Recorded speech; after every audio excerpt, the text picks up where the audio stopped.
Do you think the others are making smoothly? Huh! Hey, look! They made it back as well! Flint's! Llama! How did it all go? All is well, thank you. Nefer and Yehoda had to stay at the curatorium to wrap things up, so they won't be joining us for now. I ran into Miss Anefa and Miss Aino on the way back. Their work is still in progress, so I suspect they won't be back for a while either. You seem rather cheerful today, Mr. Flint's. I certainly am. I achieved what I set out to do and came away with more than I bargained for. Fighting alone can get quite tedious, but I had the good fortune to run into a pair of brave young warriors. We meet again. How have you been? Albedo! What are you doing here? Thankfully, tracking you down turned out to be a lot simpler than we envisaged. These two courageously lent me a hand while I was fighting the wild hunt. When they told, and given how people of outstanding talent tend to cross paths, it's no wonder you're already acquainted. So? Who's your travel buddy, Albedo? Why don't you come and introduce yourself?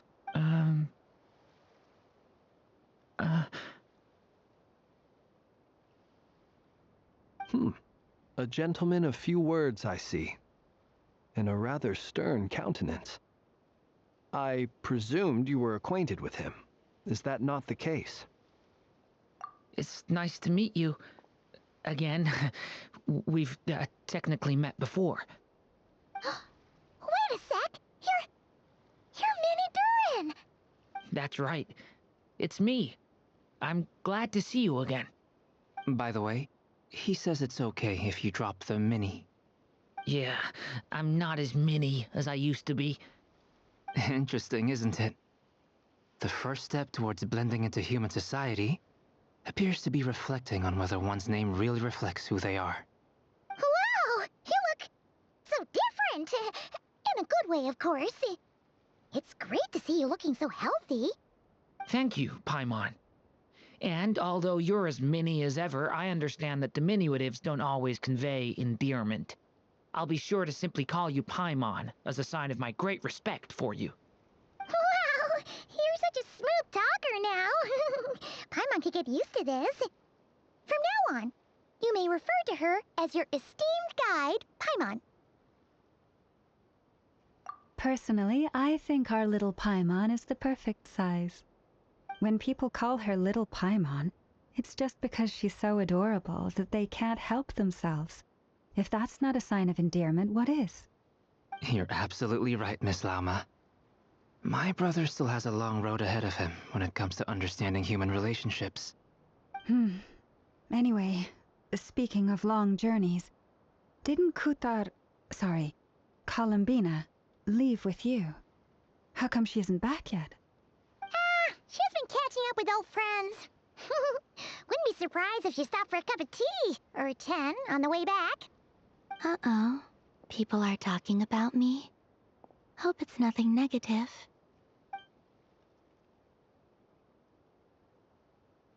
Judging from your expressions, I'm guessing it all went well? It's getting crowded here. I'll go grab some chairs. No need. This is a job for an alchemist. I'll whip some up momentarily. Thank you for your hospitality, ladies and gentlemen, but I was merely escorting my friends back.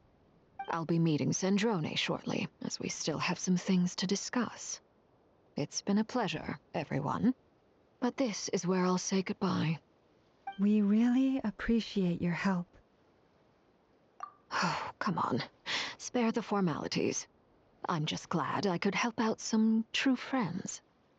I understand. Well, bye for now, Harlequino. Oh, this place is hopping. It's probably a good thing one of us left. Otherwise, we might not fit all these people in. Are you saying we're about to run out of chairs? As a matter of fact, I am. Come on in and see for yourself.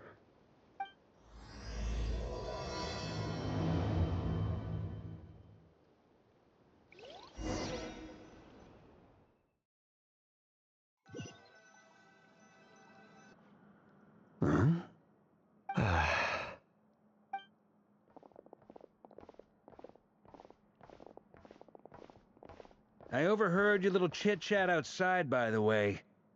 With Miss Columbina's colleague gone, we should be back to the original crew plus the other colleagues I brought in. Though, it looks like we have another new face. Someone else managed to rope in a colleague, too? Frankly, you and Paimon are the only people I know here. This here is Deansliff, colleague of Tibet's greatest guide, Paimon, and greatest adventurer, the Traveler. Well, not exactly colleagues, more sort of friends. When someone else jumps in to do the announcing, you know you're speaking to someone important. Let's hear what he has to say. Note to self. Once Paimon knows your name, the rest of the world will soon follow. When he comes looking for us, it's usually something important. Paimon's guessing you've heard about the Wild Hunt, then. From the looks of it, you're about to hold a meeting. If I were to say that the Wild Hunt is our mutual enemy, would that earn me a seat at the table? As the saying goes, the enemy of my enemy is my friend. Mr. Dainsliff, there's a seat with your name on it. Though, I can't promise the same for everyone else. Hey, Albedo, think you can rustle up a couple more chairs? After all this time apart, Grandmaster Varka's first order is to rustle up a couple more chairs. I've missed this. Is he being sarcastic? Hey, he's your brother. Why are you asking us? I've still got a lot to learn about the nuances of human conversation. Trying to decipher Albedo's way of speaking has been like jumping in at the deep end. Oh, good point. Paimon gets you now. Don't sweat it. There are people who go their whole lives without getting the hang of it. You're ahead of the game already. I wonder what's taking Nefer so long. Perhaps you should go and check in with her. If anyone can hurry her along, it's you. I just got back from the curatorium. Besides, aren't you curious to see what's taking her so long? Miss Nefer doesn't strike me as the type to share secrets. And since gathering intel is her specialty, I'm guessing she'd prefer to keep her methods confidential. Under such circumstances, would it not be tactless for me to impose? Oh, but it's fine for me to impose. What can I say? You have an unrivaled ability to garner people's affection, Miss Moonchanter. Besides, you have far more in common with her than I do. All right, then. Impressive. She barely fought back at all. I admire your powers of persuasion, my friend. As I'm sure Miss Lauma will realize soon enough, the trick in life is to always pitch in with other people's responsibilities so that you can be selective with your own. Another trick is to simply hide in the background. Spoken like a true sage. Anyway, looks like we've got some time to kill before the meeting. Let's take a little breather, folks. And feel free to chat amongst yourselves. We'll get down to business once the other two arrive.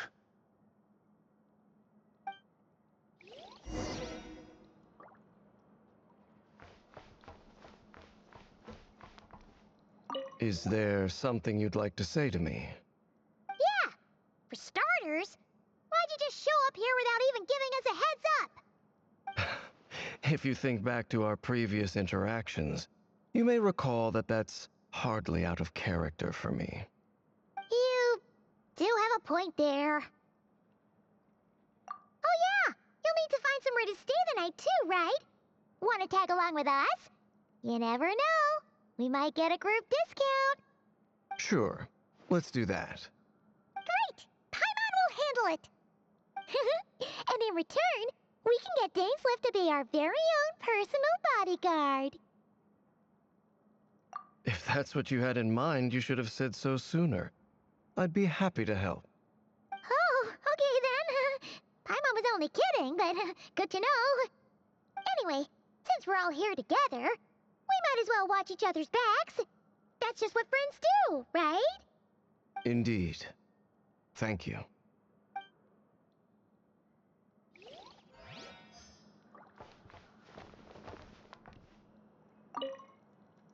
You're both awfully quiet.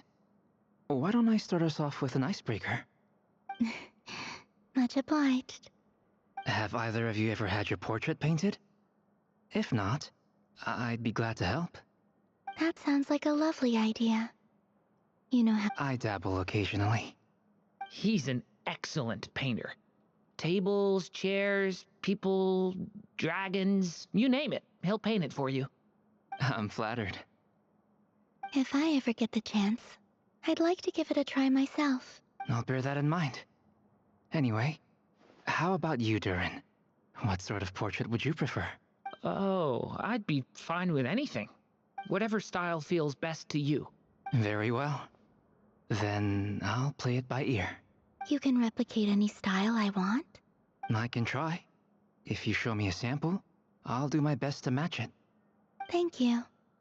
In that case, I'll dig up some reference material for you.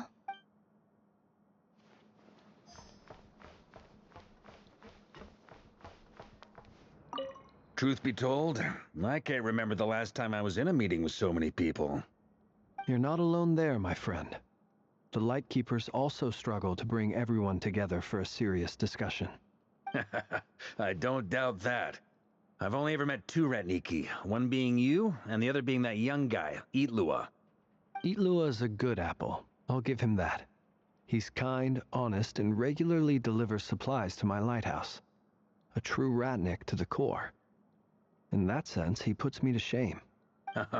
So you're what? A fake Ratnik? That's what it sounds like you're saying. But I get the feeling that's not quite what you meant.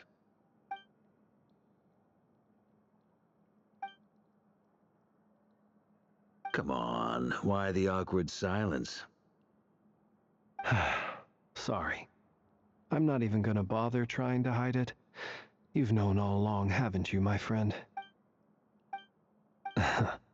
Now that was an awkward silence. Let's just keep this between ourselves. Probably best if Itlua doesn't know, huh? That goes without saying. Gotta be careful what you share with youngsters, after all. Anyone else in the know? Let me guess. The Traveler and Paimon? It's dangerous being too sharp for one's own good, you know. Then, in the name of the Animo Archon Barbados himself, I swear your secret's safe with me. When we went for drinks, you said that you and Barbados were practically best buds. In the light of that claim, do you really expect me to take your oath seriously? Of course. Just as long as you don't go spreading around the fact that I'm close with Barbados, all right? Fair enough, then. Nothing like a bit of mutual leverage to seal the bonds of friendship.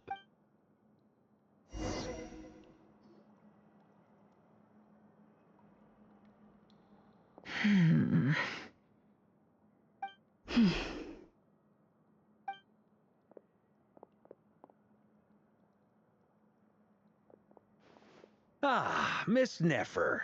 You made it after all. But what about Yehoda? I'm here to give you an update on how things are going on our end. Once this is over, I'll be heading straight back to continue my work. Huh. So much for just this once. Shh! Not so loud! We're on a roll! Did you say something, Mr. Varka? Huh? I didn't say anything. Right, Flints? Must have been a frog. They get so noisy around here at nighttime. Anyway, before we begin, there's a few introductions to make. Let me start by saying that it's an honor to be speaking before so many distinguished colleagues and collaborators. First up, we have Miss Lauma. As Moon Chanter, she's the leader of the Frost Moon Scions, a local religious community in Nodcry. Then there's Miss Nefer, boss of the Curatorium of Secrets, an intel gatherer extraordinaire. Nefer is leading the investigation into Rerir's background, assisted by Yehoda and Lauma. From the little I've heard, they're making some great progress. Over here, we have Mr. Flintz, a Ratnik and guardian of the abandoned lighthouse. In our last operation, he courageously distracted the Wild Hunt to buy time for the rest of us. For those of you who've never met, this is Mr. Albedo, a renowned alchemist and captain of the Knights of Favonius investigation team. By his side is a new face for us all, myself included. Mr. Durin, who has come to lend his aid. Next up, we have the Moon Maiden and former Fatui Harbinger, Miss Columbina. Then we have the Traveler, who's earned more titles than I could possibly hope to list out, so I'll spare you the rundown. And Paimon, the ultimate travel companion and quite possibly the best guide in all of Tevat. Wow! That's a lot of people! Great turnout! Miss Neffer, it looks like you might have another job coming your way, so, congratulations on the booming business, I guess. You think I haven't got enough on my hands as it is? Who's looking for me now? That would be me, Miss Neffer. I have a commission for you. And you are? Who I am doesn't matter right now. What does matter is that I'd like you to gather more intelligence about the Rerir of Solnari. Well, it's not as if we never take on anonymous commissions. But in your case, I'll have to decline. I'm gonna take a wild guess and say your job's probably more hassle than it's worth. Something about you seems like bad news. It's my eyes, isn't it? Conrian, I assume. And what's with the mask? Are you trying to hide your identity? In any case, the fact that you're even still alive raises an awful lot of questions for me. My name is Dainsleif. And yes, I am from Conria. As I'm sure you're aware, the Rerir of Solnari's real name is Rerir. He was once an acquaintance of mine. Really? Then you must have been quite an influential figure yourself. You flatter me, but none of that matters anymore. My point was simply to clarify why I have asked Miss Neffer to investigate Rerir's background. So you're both from Conria, and it sounds like you used to be friends? What am I missing here? Surely you already know how he became one of the Five Sinners. I'll tell you everything I know. The history of Conria, the names and identities of the Five Sinners. I remember it all like it was yesterday. I have never spoken openly of this before. But the truth was exactly as people say. The Five Sinners were each driven by their own desires, and it was by playing upon these that the Abyss tempted them to their fall, tearing Conria apart in the process. The visionary, Vedifenir, who wished to foretell the future. The wise, Haroptatir, who sought limitless knowledge. Gold, Rhindaughter, who desired to create life. The foul, Surtologi, who pursued supreme strength. And last, but not least, Rerir of Solnari, Rerir, Ravager of the Moon. Of the five, Rerir is the only one who remains a mystery to me. He never harbored grand ambitions. So what changed in the space of a single night? How did he come to fall like the others? In other words, you're saying that his change came as a shock to you, and you have no idea what actually happened? That's right. You mentioned how the Abyss tempted them, which led to their fall. But what did that look like in practice? And what other context can you give me about the events of that time? The more detail you can give me, the better. Strangely, now that it comes to it, I hardly know where to begin. The fateful night took place during the era of the Eclipse Dynasty. One day, my elder brother, the visionary, Vedifenir, was summoned to the palace by the Vinster King, only for the king to gouge out his eyes and cast him into the dungeons. When I came to hear of this, my fury knew no bounds. I gathered together every ally I thought I had, and together, we set a night to storm the palace and free Ved. Centuries on, the memories of that night still haunt me like a never-ending nightmare. We broke through the palace gates, just like we had planned, each striking towards our separate targets. But then, I was betrayed. Even Vedafenir, the very person I had come to rescue, abandoned me and partook of the Abyss's power. So, it's personal after all. Then tell me, Mr. Dainsleif, what price are you willing to pay? You, of all people, must know that nothing comes for free. I cannot say what price would be worthy of such a commission. But know this. Rerir was not always a madman. Believe it or not, there was a time when he was just an ordinary man, working for the Conrian Intelligence Service. Uncovering the truth of Rerir's past is the only way to unravel this mystery.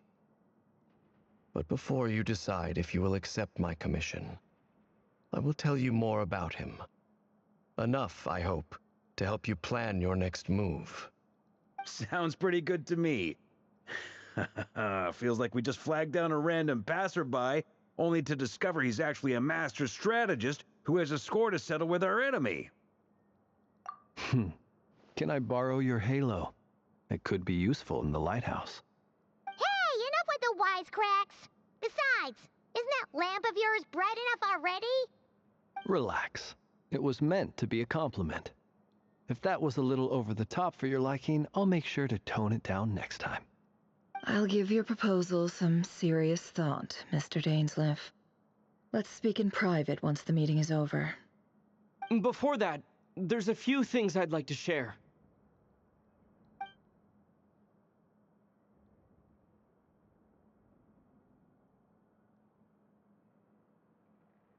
Now that we've united the hearts of the three moons, your power should be greatly enhanced. But it seems like that hasn't happened yet. I believe it will take a little longer. You've done so much for me, so I want to be completely honest with you all. Even though I'm doing a lot better now, the truth is, my recovery will likely be an ongoing process. From the moment I was born, my power has been slowly ebbing away. And that is because Tevat has never accepted me. Even with the moons united as one, it seems my rejection cannot be undone. So far, I have yet to find a solution. It may turn out to be a problem that will plague me until the day I finally leave this place behind. Even so, I will do everything in my power to help you drive out the Rerir of Solnari. As Arlecchino put it, this is not about chasing the spoils of victory. It's just a gesture of heartfelt gratitude. Kutar.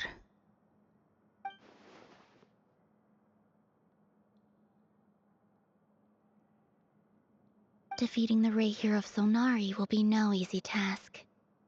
While my strength slowly recovers, we'll also need to gather more intel.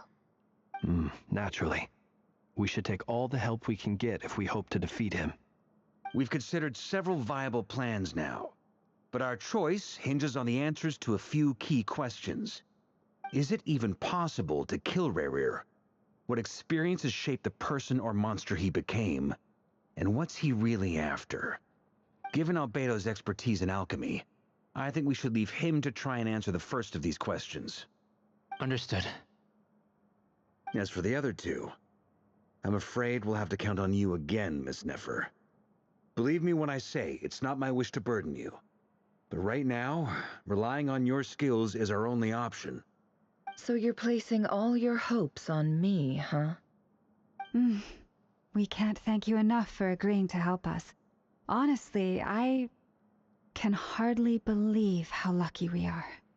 You sure have a talent for changing your tune, Miss Moonchanter. Timid like Yehoda one moment, then flinches insincere flattery the next. Ladies, please. I must object to your portrayal of me. That's all. Feel free to keep bickering. Just pretend I'm not here. I almost don't want to leave this room. I'm curious to see how this plays out. I have faith in you, Miss Nefer. Something tells me you'll stand by us until the very end. Oh? And what makes you so sure of that? What if I suddenly decide that my compensation is insufficient? This isn't about the money. I can sense that you've got a deep-seated distaste for Rerir. And knowing you, that alone is motive enough. Look at them getting along so well. Like two peas in a pod. And I'm the one they accuse of insincere flattery. There is no justice.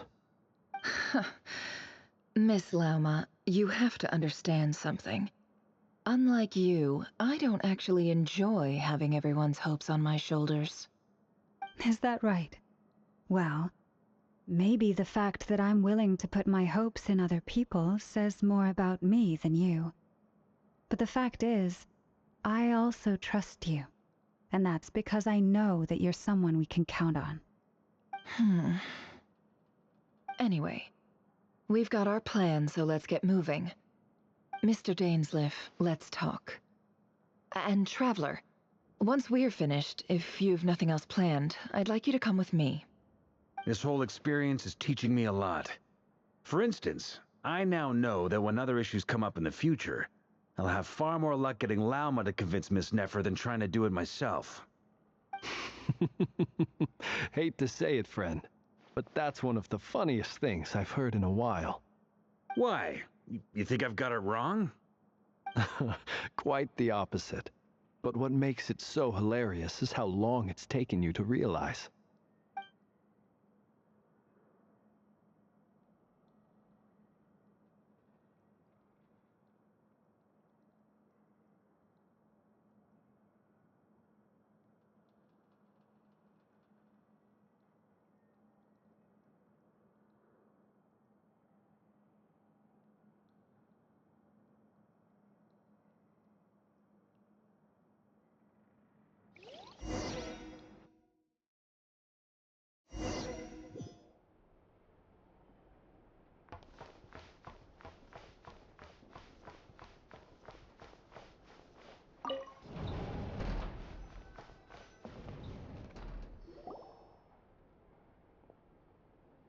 Thank you for waiting. It's okay. We actually used the time to help Dainsleif get a room at the hotel. That's very considerate of you. Now, I trust you share my curiosity about Rerir's past, and you seem fairly familiar with Mr. Dainsleif already. We spoke at some length after the meeting. He was the one who suggested I should invite you to join this operation. He feels confident that these secrets will be safe with you. Dane has a lot of faith in us, that's for sure. Likewise. I appreciate that you got right on board without interrogating me about why I invited you. It shows that you trust me to explain everything in due course. That's because we know what you're capable of. We appreciate you too, Nefer. You might have been forced to help in the beginning, but this time, it was your choice. That's one way to put it. Another is this, that once a decision's been made, it's set in stone. After that, my only goal is to see it through. All right, so here's how it is. I'm going to access Rerir's thoughts again using my confidential method. Now, I'm sure you've seen things like this before on your travels, so you're surely well aware of how dangerous it can be. The reason I've gathered you all here is to ensure my safety during the proceedings. I plan for us to enter the fragment of his consciousness together, and once inside, I will focus on searching for information. Think of this as a diving expedition into someone's brain. If I'm the diver, you are my safety equipment, tasked with keeping me alive while I'm under the surface. Once the ceremony begins, we will all be spying on privileged information. But in the interests of safety, you must remain absolutely silent at all times. We will discuss our observations after the ceremony has concluded. Lastly, any individuals of a weaker constitution are advised not to partake in the ceremony.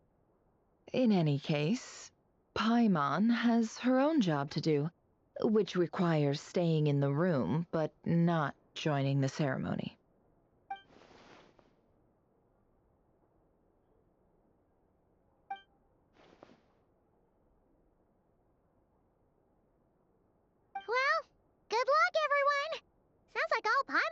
is cross our fingers and root for you guys. There's a little more to it than that. I was being serious when I said you have a job to do. While the rest of us are inside Rerir's mind, it's imperative that we have a team member on the outside. In the event that something goes wrong, you will be our first responder. I don't anticipate any issues, but the extra level of safety will be greatly appreciated.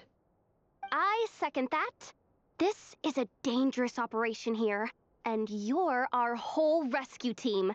That's pretty much the most important job in the crew. So, Paimon's like the lifeguard? Yeah, that makes sense. All right, got it. Good. Please, take a seat. We'll get started momentarily.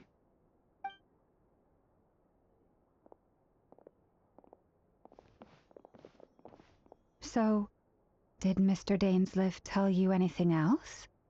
He told me that he believes Rerir kept some big secrets in his life. He's not sure that they were the cause of his eventual downfall, but he's asked me to uncover what those secrets were all the same. But surely you're not planning to go through with this, no matter the cost. If you think that, you'd be overestimating me. I'm a businesswoman, not a mercenary. But I do have my own professional reasons for taking this job. You think I'd turn down the opportunity to get a first-hand glimpse into Conrian history? No chance. Well, as long as you don't let morbid curiosity get in the way of safety concerns, we're good. We'll do whatever we can to help you. You're such a killjoy.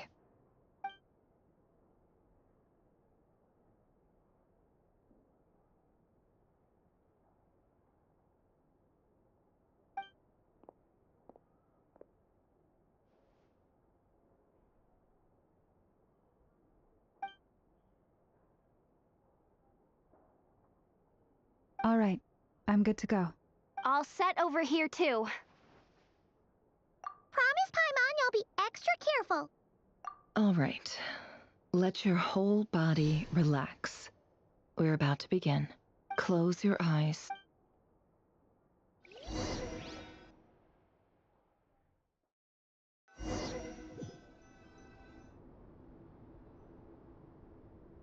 Phew. Could this be his office? Pretty standard setup. Bookshelves, paperwork, files. According to Dainsliff, Rerir used to be an intelligence operative.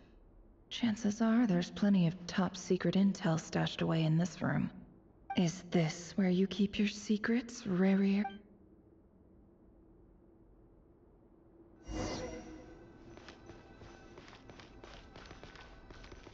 He looks even gloomier than last time.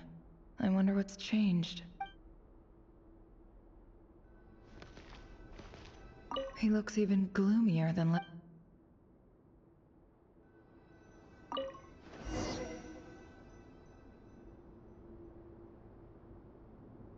Today's files are in. Time to wade through them, just like usual. Male, 51. Occupation, cook. Confirmed Crimson Moon descendant. Has maintained frequent contact with other descendants over the past year. Poses a threat to the dynasty. Neutralized.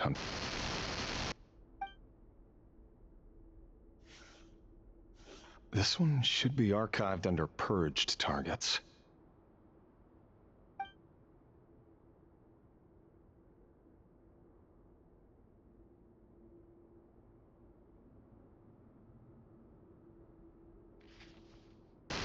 Female, 23. Occupation, office clerk.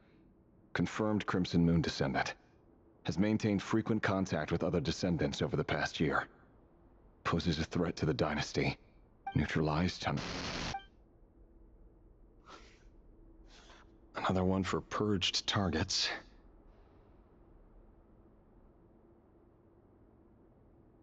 Sounds like she was that other man's daughter. Never mind.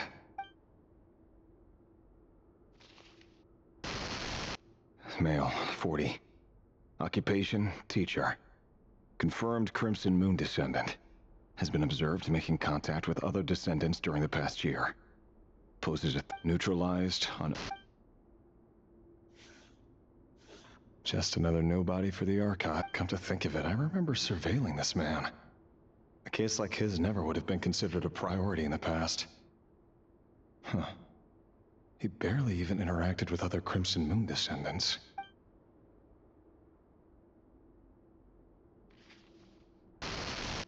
Female, 16.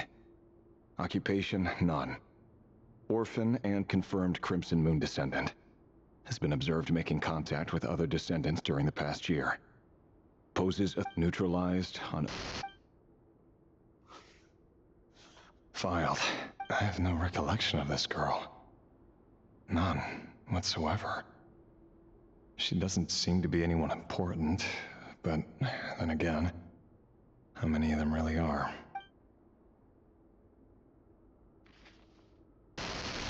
Female, 13. Occupation, none. Orphan and confirmed Crimson Moon descendant. Has been observed making contact with other descendants during the past year. Poses a threat to the dynasty. Neutralized and... Filed.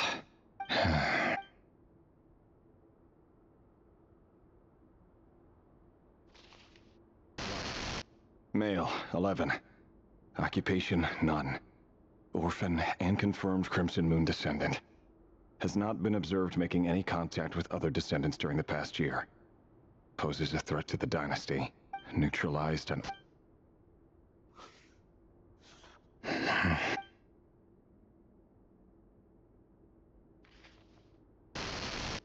Male. 6. Occupation, none. Orphan and confirmed Crimson Moon descendant. Poses a threat to the dynasty.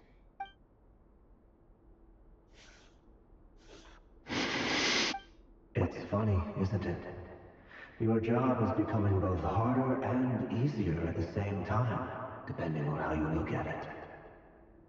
Sooner or later, the Crimson Moon descendants will be completely wiped out. But as their numbers dwindle, they become harder and harder to track down. That's not how it is. Fortunately, however, most of the able-bodied adults have already been taken care of. The remaining weaklings will be increasingly easy to deal with.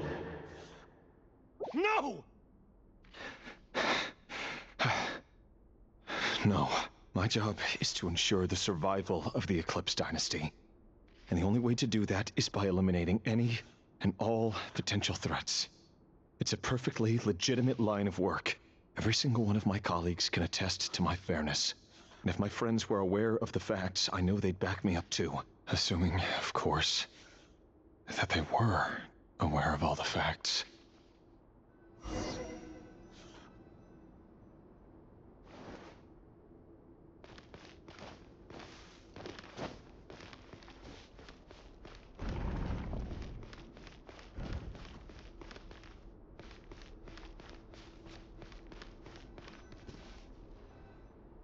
Mr. Vedelfnir, it's been quite some time since we last met.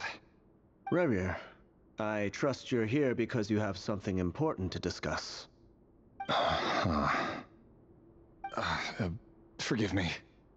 I wasn't tuning out, it's just, I noticed you didn't even phrase that as a question. Tell me, does someone in your position ever feel the need to ask questions at all? It is indeed within my power to foresee certain things. Things like your arrival. I was just thinking. It won't be long before I'll be inviting both you and Dane to my wedding. That isn't a lie, but nor is it a fact as such. It's a wish, isn't it? No fooling a prophet, is there? Ever since that day we met for drinks, I knew it was only a matter of time before you came looking for me. Does it feel good? Knowing how the future will unfold.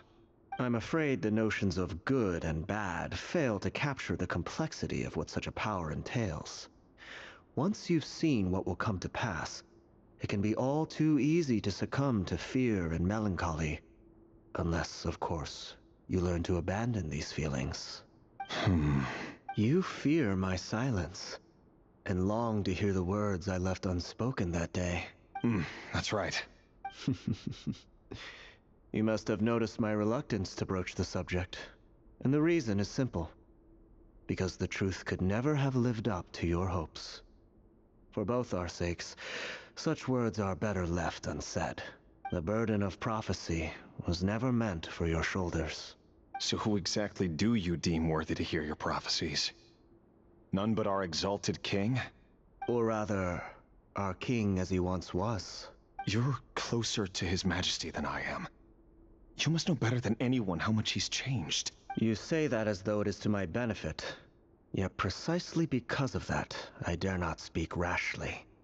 A king can turn out to be the most virtuous of rulers, or a tyrant more terrible than the most vicious of dragons. You are so wise and far-sighted, yet still you would have me live in fear of the unknown? You make a fair point. Especially given my silence alone was all it took to send you spiraling downwards. Very well then, let me offer you some advice. And I say this not as a prophet or a visionary, but simply as the brother of your friend. For many reasons, there is very little chance of your marriage ending in happiness. If happiness is what you seek, you should find another fiancé.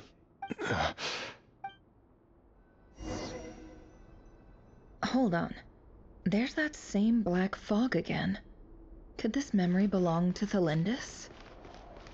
Guess I'd better tread carefully. Wait. Hear me out. This time we finally got a clear look at his face and learned his true identity. His name is Rerir, and he claims to be one of the king's guards. What did you say? A cruel irony, isn't it? The man you're set to marry leads a double life as a brutal executioner. Why are you telling me all of this now? Simple. It's because I want you to kill him. You are the only person he would never suspect. No, absolutely not. I would never dream of doing such a despicable thing. So you'll just stand by and watch him slaughter us to the last? Do not forget that the blood of the Crimson Moon flows in your veins too. The blood of the Crimson Moon? What does that matter now? The dynasty has long been dead and gone. You think that alone is reason enough for me to throw away everything I have? Why wouldn't it be? You two were once a child of the Crimson Moon, just like me. Don't tell me you've never felt so much as a flicker of fury for the way we were trampled into the dust. As long as you promise to abandon this pipe dream of restoring your dynasty, I can try to persuade him. Or have him persuade the Vinster King. Persuade the Vinster King? Do you even know why he's so obsessed with hunting us down? Why he keeps trying to force us to hand over our secrets?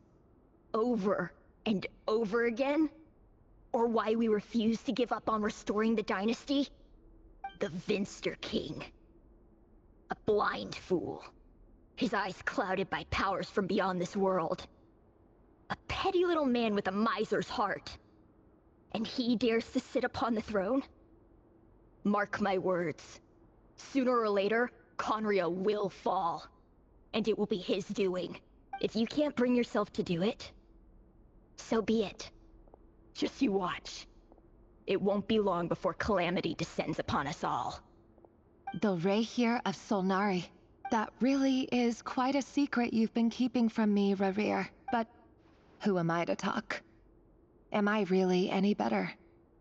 I've kept my own past a secret this whole time too. Love should be built on honesty. But ours was born from lies. Is it really so wrong to hide things that would only make life harder? If we don't cover up the parts that no one else should see, how can we go on pretending to be normal? Vedifulnir must have known all this. And that's why he made his prophecy. In the end, Nothing stays hidden forever. But I won't just sit by and watch this disaster unfold. I'll do everything in my power to protect what I cannot afford to lose. No matter who I have to face.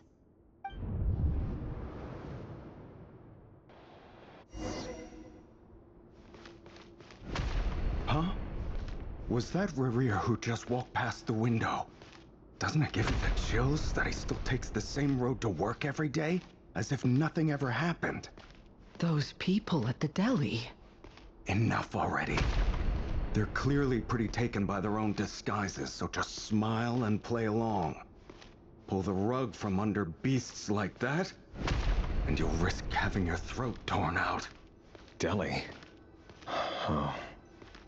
They're talking about those people from the opposition. Right.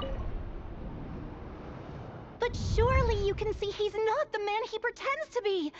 So many have died already, and they say that the king's madness grows with each passing day. We're not going to survive this, are we? But why does it have to be this way? Do we really deserve to die just because of the blood that runs through our veins? Lindis, are you even listening? Sorry, Freether. My mind was off wandering. I heard you, though. You're talking about what Rerir said. He's just following the king's orders. He's a secret agent, and it's his job to hunt down rebels and dissidents. By the time you first met him, he'd already taken lives. Maybe he was using you from the very beginning. No. Rerir has no idea I have anything to do with the Crimson Moon. My family are only distant relatives of the main lineage, and besides, my eyes are perfectly ordinary. Truth be told, apart from my teacher, pretty much no one knows I have any connection to any of it. But as Orlog said, who could possibly talk sense into that raving lunatic of a king? I'll work something out. Trust me, I'm with you all. But for now, you need to keep yourselves hidden. Don't let anyone find you, anyone at all. Don't forget that Rerir is an Eclipse operative. You need to be extra careful when he's around. And when I am too. For now, don't come looking for me. And if anything happens to me, just act like we've never met. If even you can't escape this, what hope do the rest of us have? But after all this time together, surely he wouldn't lay a hand on you. I won't speak in his defense. Nor can I give you a clear answer to that question. But I'll do everything I can to put an end to this. Here, hold on to this. If an opportunity to escape presents itself, take it. You call that change? I've got a job, and there's still money coming in. But you can't go anywhere right now. Please think about yourself for once.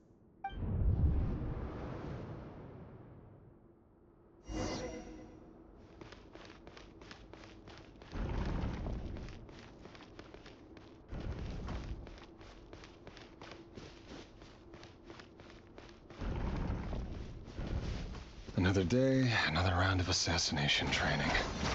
Training ground is just beyond this hidden passageway. When you kill a person, doesn't it bother you when you end up covered in their blood? Why would it? Aren't we all just walking blood bags? But not everyone is accustomed to hunting down others like prey. You've been a hunter for so long now, you seem to have forgotten that most people don't just go around killing one another. Leave me alone. Make sure you have a firm grip on the handle, then choose your angle well. Keep your movements light and brisk, and the prey won't sense a thing. I doubt that. I'll bet no one's ever died a quiet death at your hands. I work clean. No traces.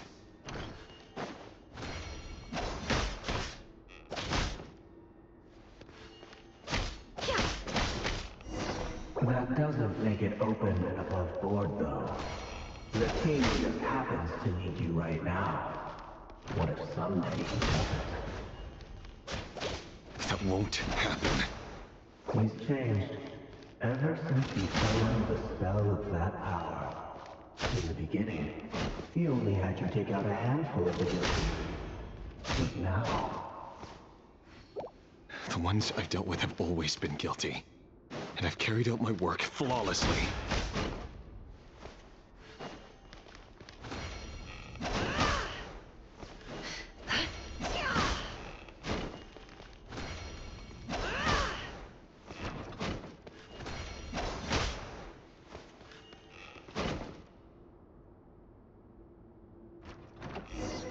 You know why Felindis didn't accept your proposal, don't you? Was it because she didn't trust you? Or something else? Enough!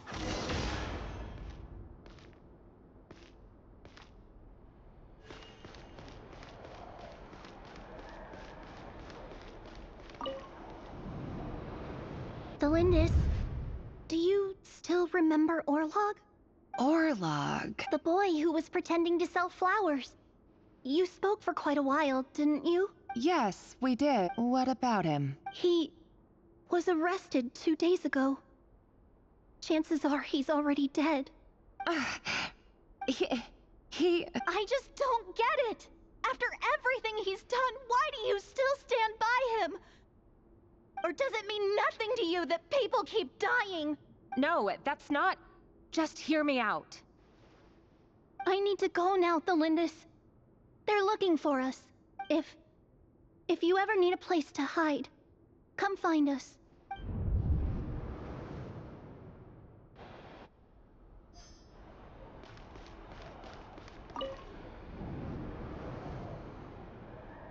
Author Felindis.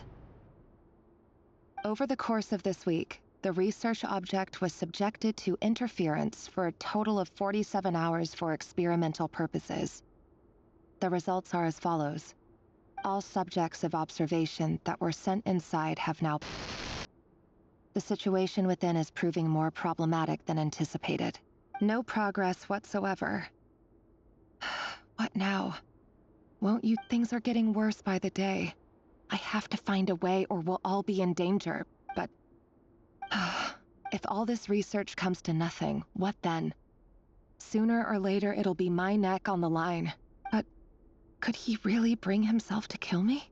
No. Surely he wouldn't have the heart.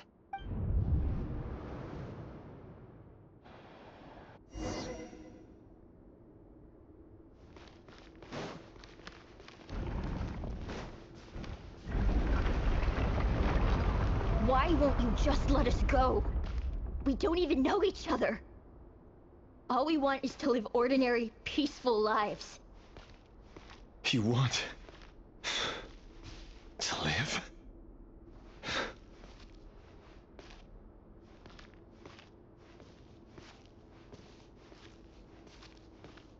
Yes. I just want to go on living. Is that really such an unforgivable crime?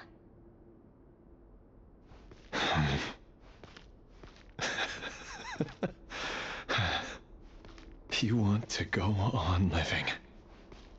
I want to keep living too.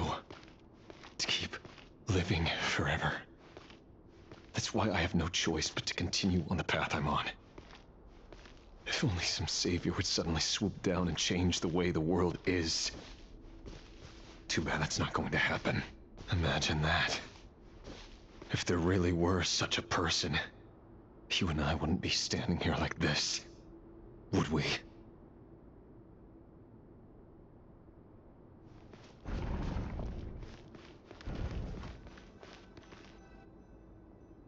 Today's files are in. Time to wade through them just like usual. No, I don't get tired of it.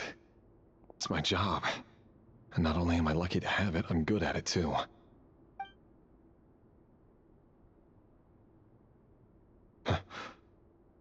Wait. Felindis? No. No.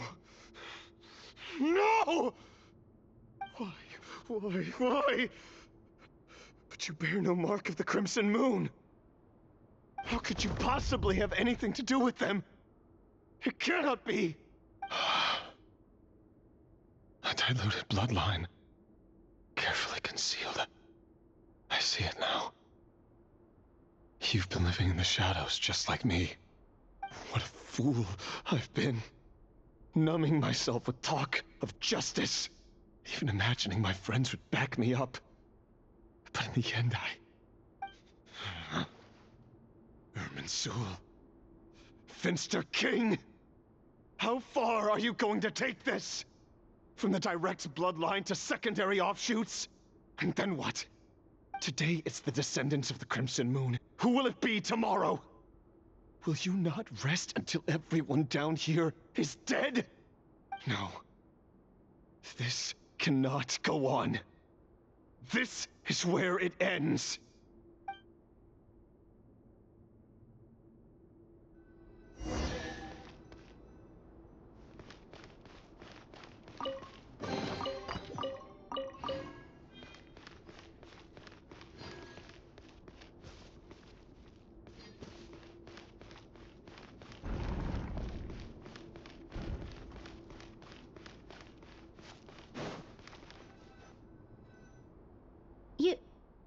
You're really letting me go?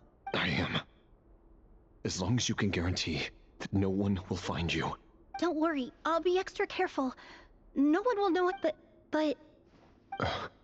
If you let me go, you won't be able to complete your mission. Good point. In that case, maybe you should... No, please!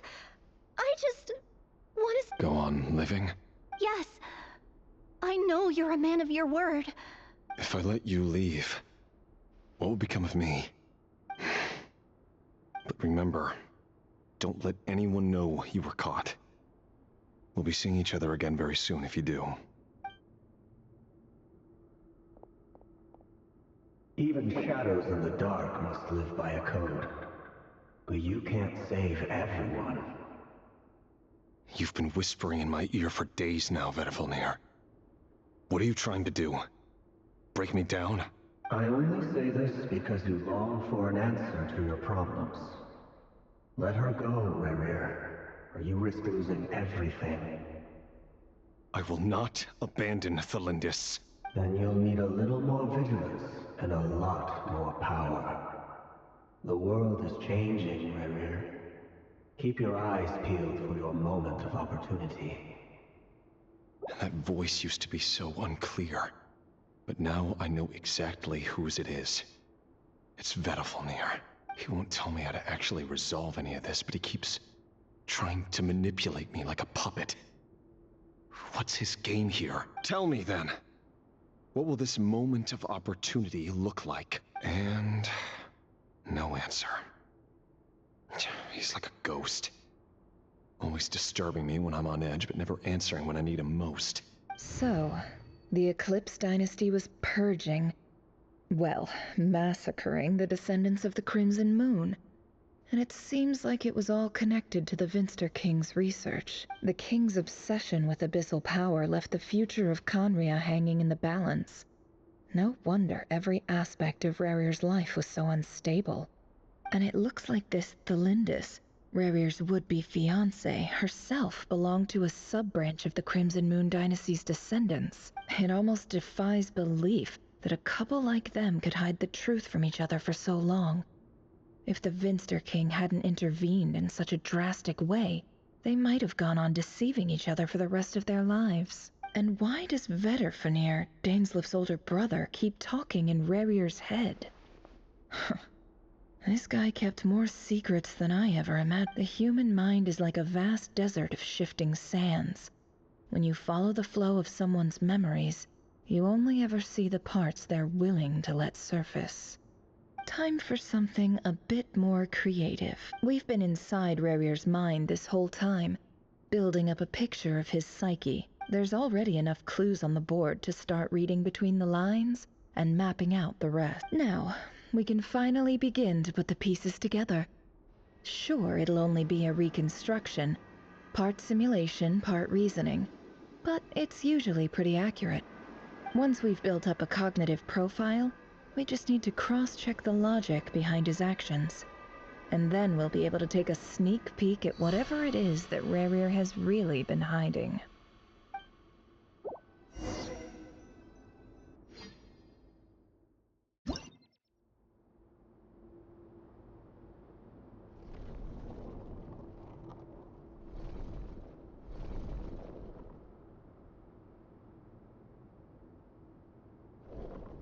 Rerir, are you there?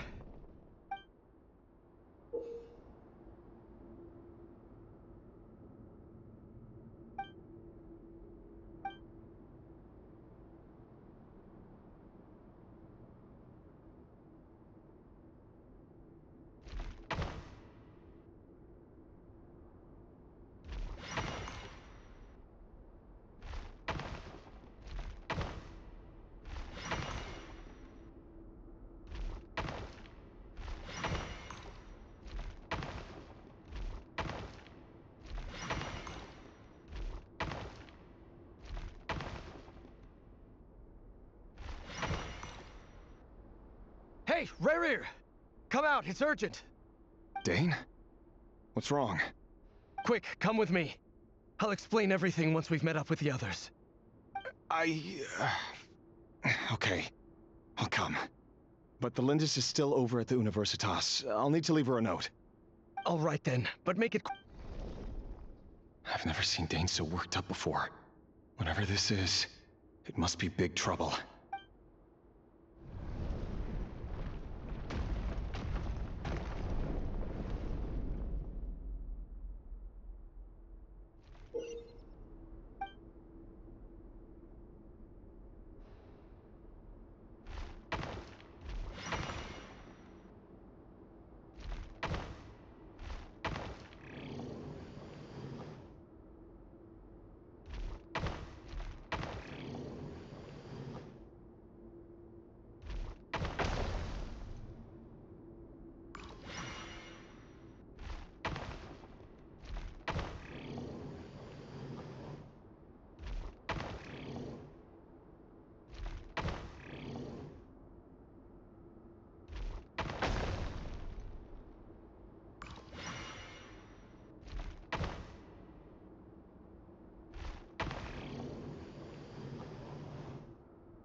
Well, this is a nice change, meeting you all at this hour.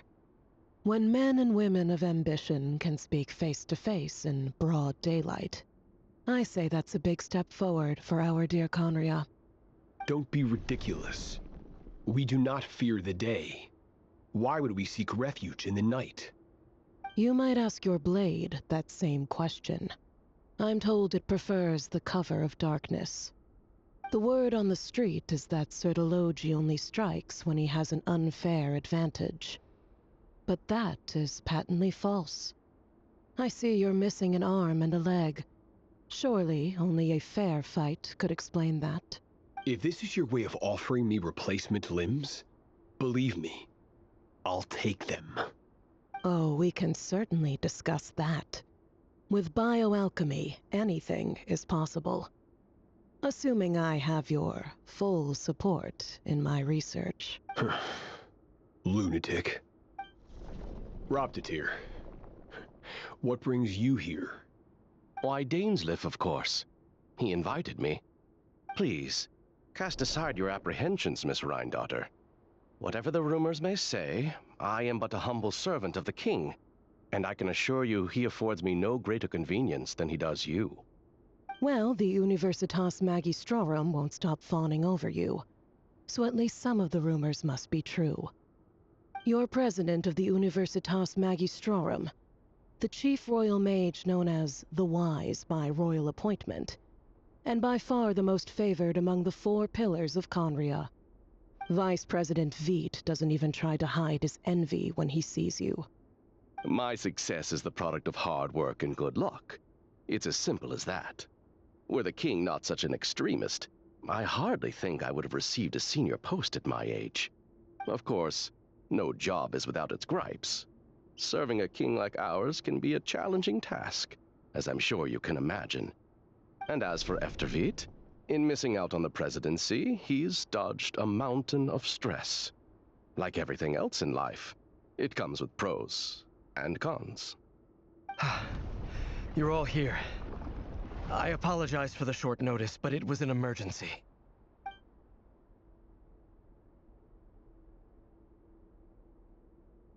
You must be Rerir. Mr. Sertologi. Yes, I handled your case file during your sentencing. Nothing personal, of course. I'm pleasantly surprised that you remember me. You're clearly a person of substance if you've been invited here. But Dainsleif, you'd better have a very good reason for convening this little gathering. It's my brother, Vedofenir. After he spoke at the court this morning, the king was so infuriated by his words that he had him blinded in both eyes and thrown in prison. Vedofenir in prison? Strange. I thought the king trusted him and Horoptatir more than anyone else in the world. Does this mean the king's circle of trust just got even smaller? It has nothing to do with trust. It's about what the king wants, which is as clear as day to anyone paying attention. I simply appease him, because it's in the best interests of the Universitas Magistrorum. And also because you're slimy. Vedofenir, perhaps less so. But still, a visionless visionary? It rather inclines me to think that qualifications are not what get you ahead in Conria. Do you honestly think this is an important discussion to be having right now? Dane, what are you planning to do? Rescue Vedofenir, I assume. Correct. It will mean storming the palace by force. Tonight. I need all of you on my side. That's far too dangerous. And don't forget, Dainsleif, you're captain of the Royal Guard. You swore an oath to the throne. You've been planning this for a while, haven't you? I have no desire to commit treason. But whatever critique the king may have of Vedofenir, disfiguring your most loyal subject for putting the best interests of his court and nation first, this is not the conduct of a wise ruler. My blade will force the king to see the error of his ways. So, Vedofenir's prophecy enraged the king. I'm sure it wasn't what he wanted to hear, but if he won't take counsel even from the visionary, that is deeply troubling news. The extent of His Majesty's madness is now all too clear. The question is, how does a man like me get out of this situation unscathed? You have noble ambitions, Dane. But I'm afraid they don't do much for a guy like me. I'm not interested in saving the world. All I want is a letter of pardon. A letter of pardon? For whom? Thelindis? The chances of the Vinster King issuing a pardon for anyone connected to the Crimson Moon seem vanishingly slim.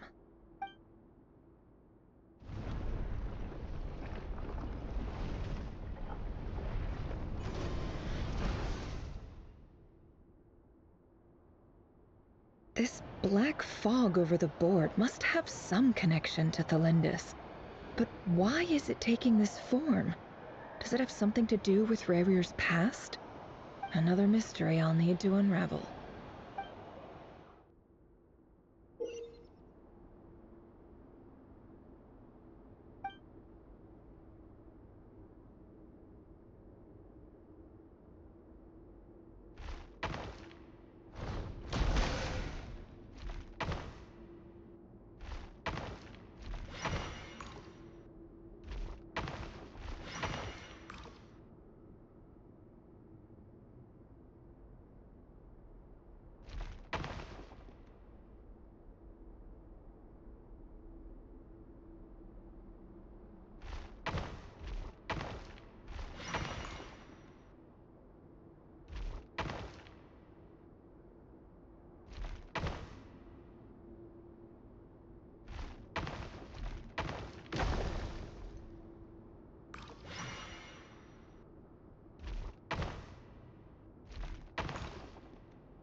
Author Thelindis.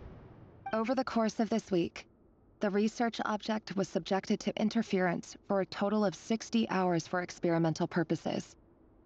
The results are as follows. Research dating back to the Crimson Moon Dynasty has established 2 points regarding moon marrow.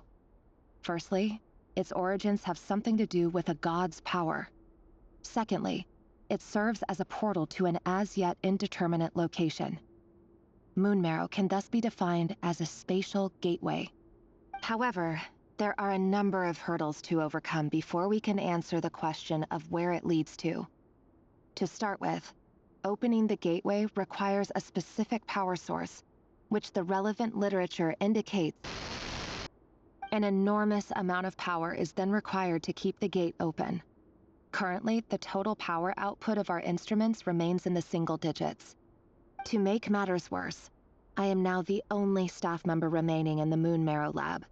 The Universitas Magistrorum recently decided to move most of its personnel into abyssal energy research, which has stymied all Crimson Moon-related projects. This is not a wise move. I have always maintained that placing all our hopes in a single source of power is risky, especially one as poorly understood as this. As well as making ourselves overly reliant on a single resource, we are neglecting other promising technologies. I apologize if this comes across as disrespectful. But as a Moon Marrow researcher, I desperately want to see the world beyond the gateway. If we really made it there one day, what would we find? And how would we go about taming the unknown? My imagination is endlessly fueled by questions such as these.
this is for you.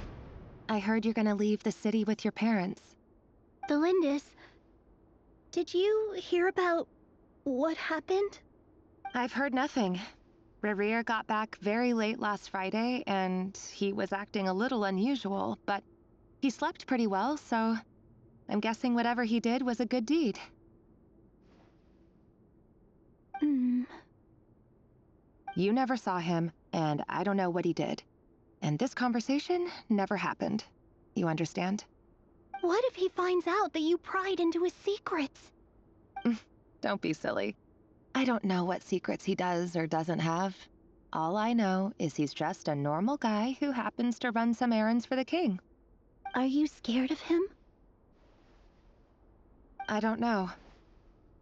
The Rerir I know doesn't match the person you all describe. Logically, I should be scared of him. And yet, I don't want to lose him. But enough about that. You should get going, and be careful with the package I gave you. Keep it secret. Keep it safe. What's in it? A piece of the moon. All you need to know is that as long as you keep it safe, then in the future, everyone will be able to see a red moon. A red moon? You mean our moon? That's right. Our moon. Promise me you'll look after it. I promise, Delindis. The Crimson Moon bloodline will never die out. Its light, the color of blood, will become like a fire that flows in our veins, no matter how long it takes.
Hurry, everyone, and stick to the plan. Sir Dainsleif, what are you? Is this treason? You know what happens to those who betray the throne. Please, don't do this! It is the king himself who has betrayed the throne. He has betrayed all of Conria. If you have any love left for justice in your heart, you should join me. It's showtime. Dane and his group will handle the troops in the palace. Then Hroptatyr and Rhindaughter will disarm the security measures. My job is to enter the prison and rescue Vedifalnir. Stay safe. Wish me luck. Look after my brother. Draw your blade. It is time for justice to prevail.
This place is filthy.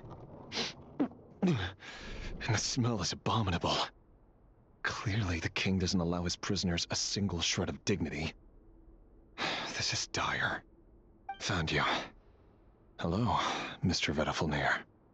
Ah, it's you. Surprised?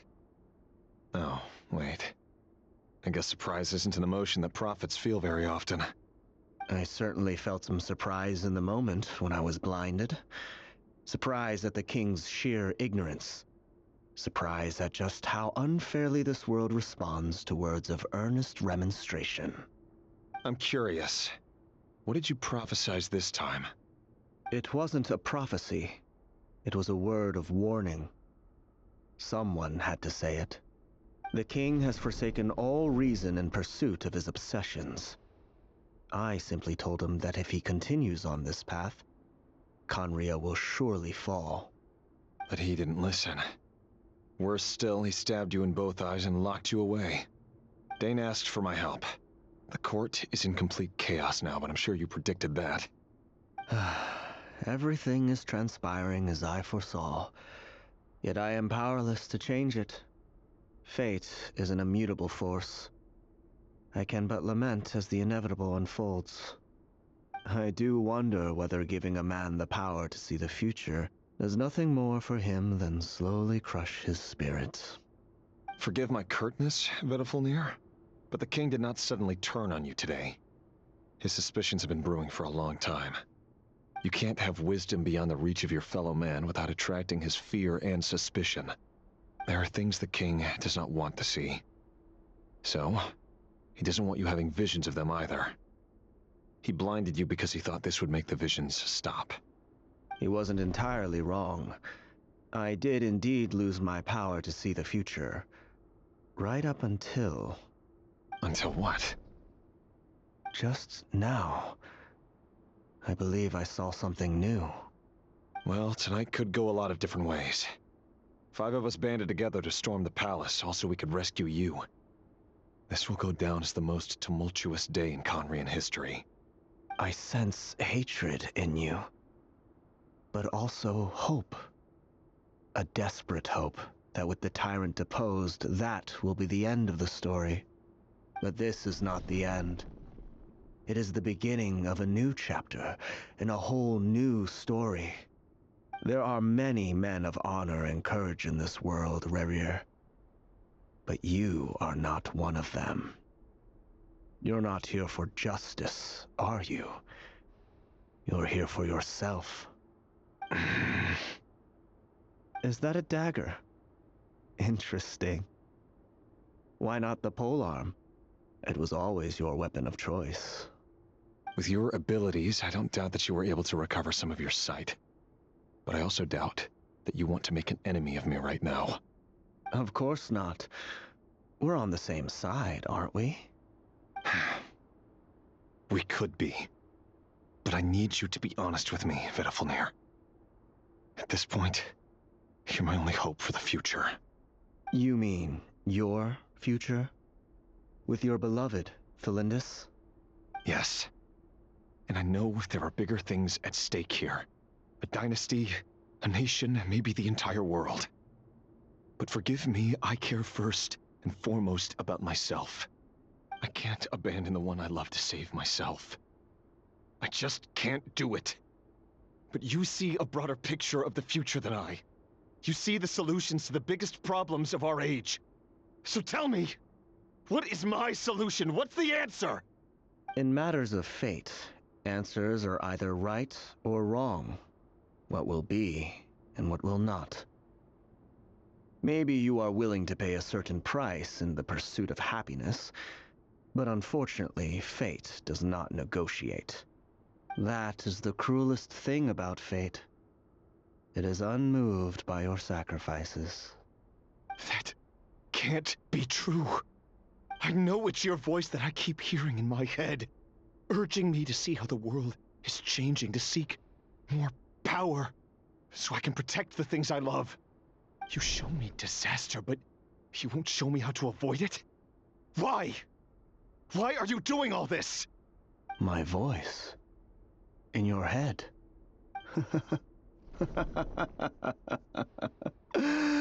So, you hear it too. The voice that steals your mind, gains your trust, and drives you crazy. It turns out that we are not so different, you and I. Vedafilnir just broke into the strangest smile I've ever seen in my life, as if he'd discovered some monumental secret. But then he suddenly switched to looking extremely weary. Very well then. My advice to you is as follows. You must persevere. Whatever trials and tribulations you may face, be steadfast in the belief that they are your path to the future. For as long as you live, your story with Felindis shall not come to an end. That is the only chance you have of fighting back against fate. It is up to you whether you believe my words. Regardless, that is all I will say on the matter. I have no right to intervene any further. I will hold you to your word. Thank you for setting me free. In return, I will tell you one more thing that you cannot afford to ignore. Just then, a strange wave of energy rippled through the city.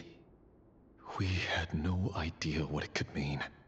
If I were you, I would head to the Universitas Magistrorum. The Universitas? Oh no! I'm sure we'll be seeing each other again very soon, Rerir. Whatever Vedafilnir said, I didn't catch it. I didn't even help him out of the prison. There was no time to lose.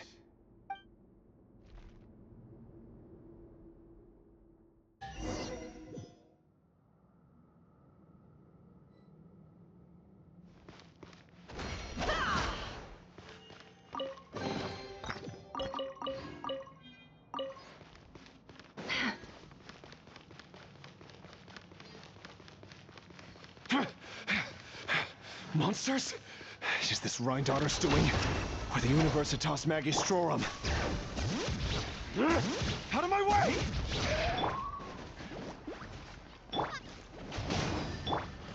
Umbrella warfare, I guess. Hey there! Eat this!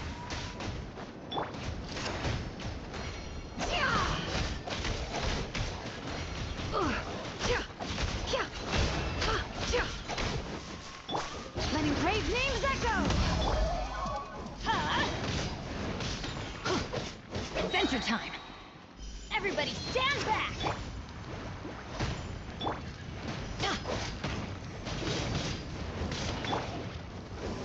Race you! Haha! Watch out!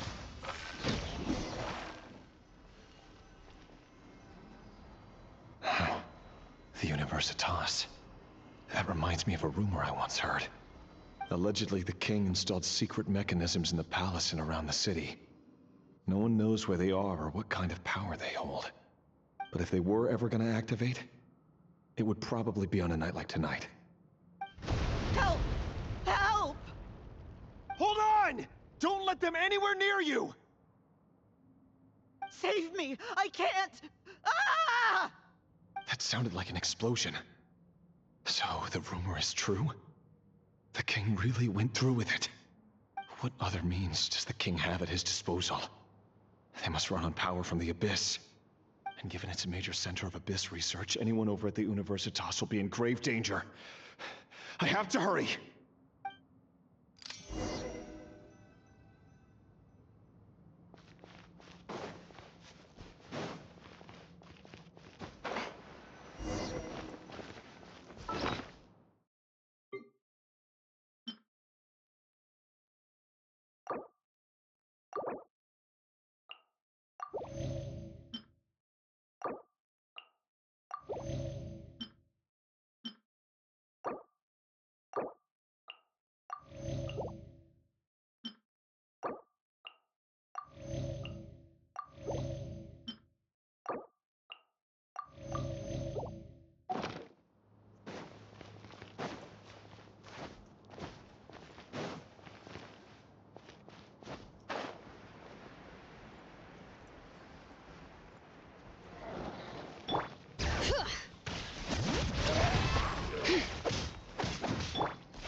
Booba, get them!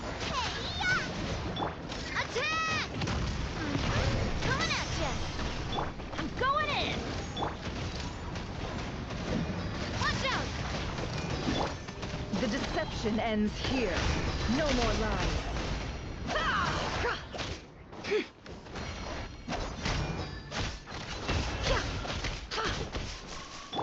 Let the magic's veins boil! Bring it!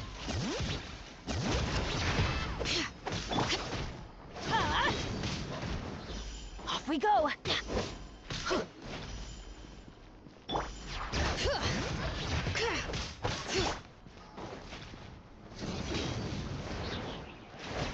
Teamwork is dreamwork! Attack! Hey there! The mystery unravels. It all adds up. Can't hide the truth. Letting grave names echo!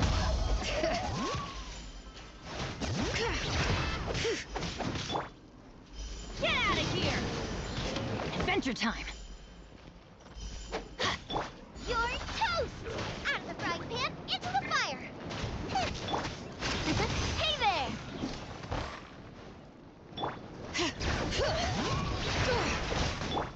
Everybody stand back!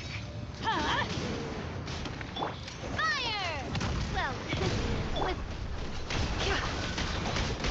I saw this coming. Hear the echoes of the valley!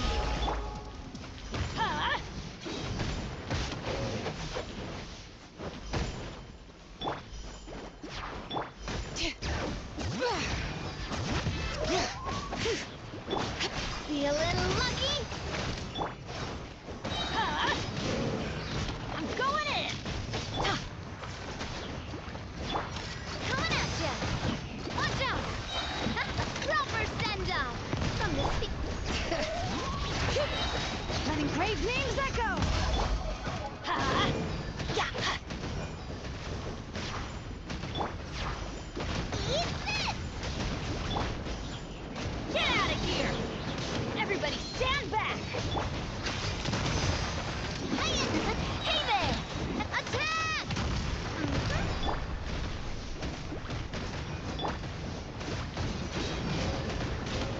we go!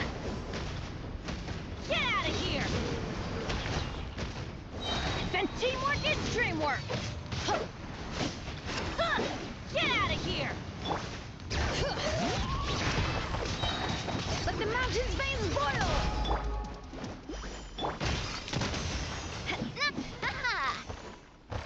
Umbrella warfare!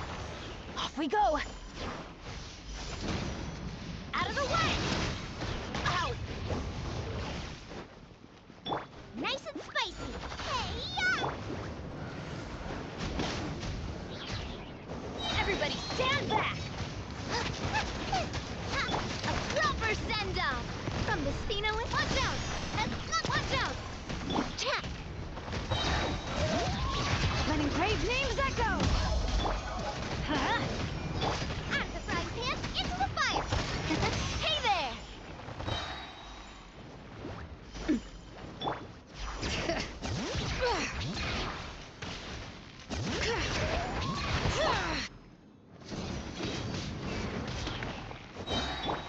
Booba, get them! Teamwork is dreamwork! Fire! Well, with rock. Get out of here! Bring it! Hear the echoes of the valley! Hey there! Hey there! Eat this! Huh? Everybody stand back!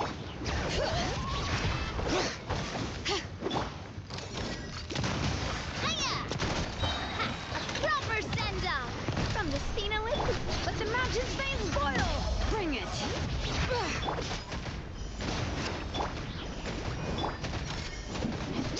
Coming at ya!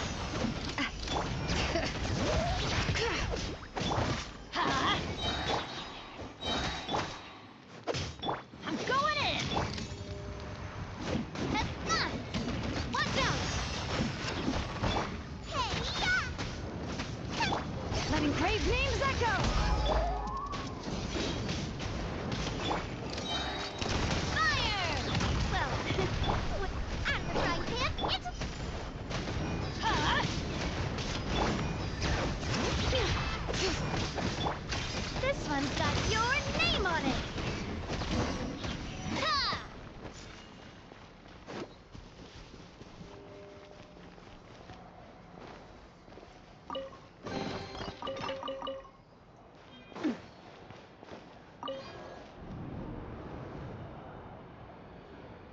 Monsters!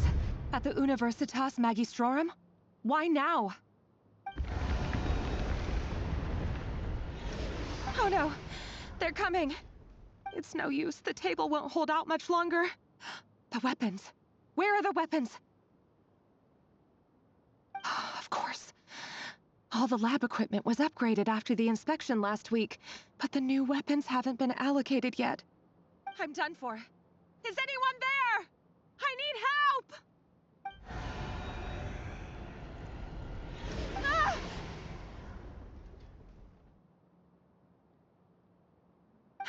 Stay back! Please stay back! Please!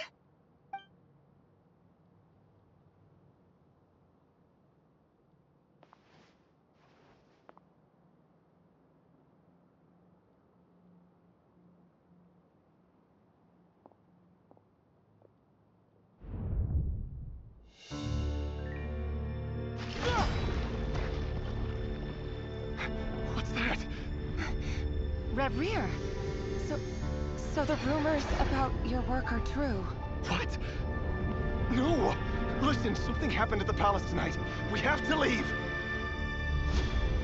You don't need to lie to me anymore. What do you mean? I know why you're worried, and I will respect the decision you've made. But it's okay, because I found a solution. I know how to end all this. You can have it back. The normal life you so desire. But until then, I'm afraid our wedding will have to wait. Just... No, Don't do it! Cylinders! Cylinders!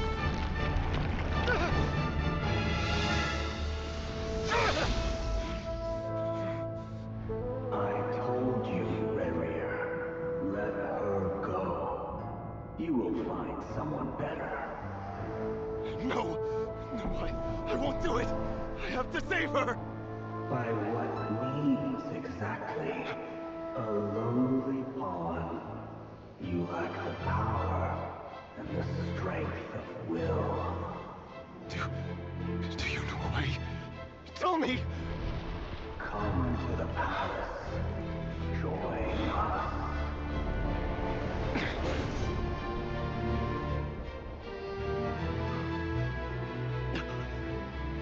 Rerir, thank goodness we... Step forth and take your share. You made it. Not you too.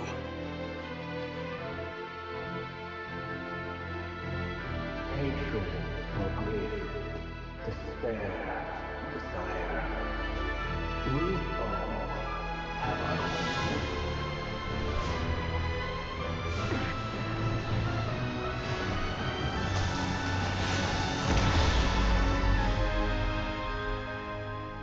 Rerir. Rerir. Celindis? Were you daydreaming?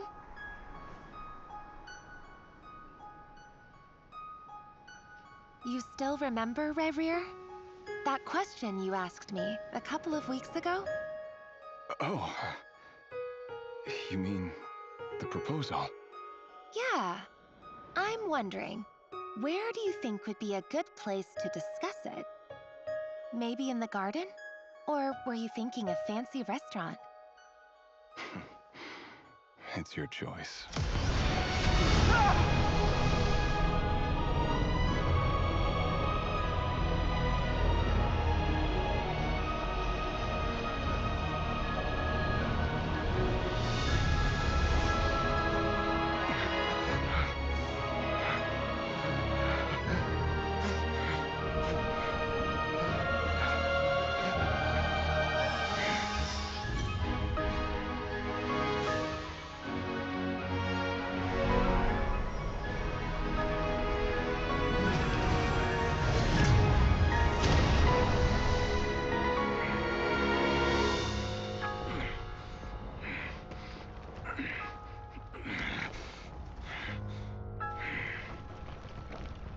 I will find you. And then, you can give me your answer.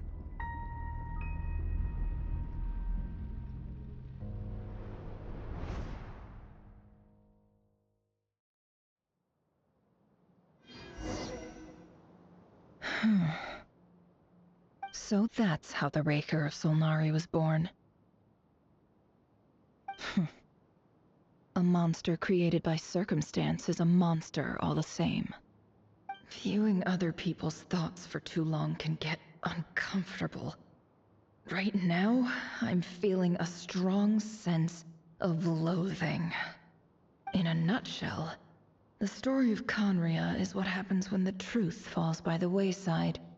Everyone tells little white lies, and before long, you have a huge pack of lies that destroys everything. Phew. Time to get back. His past is filled with sorrow, but the tale of any fallen civilization is one of endless tragedy. Cruel as it may be, that was Conria's fate.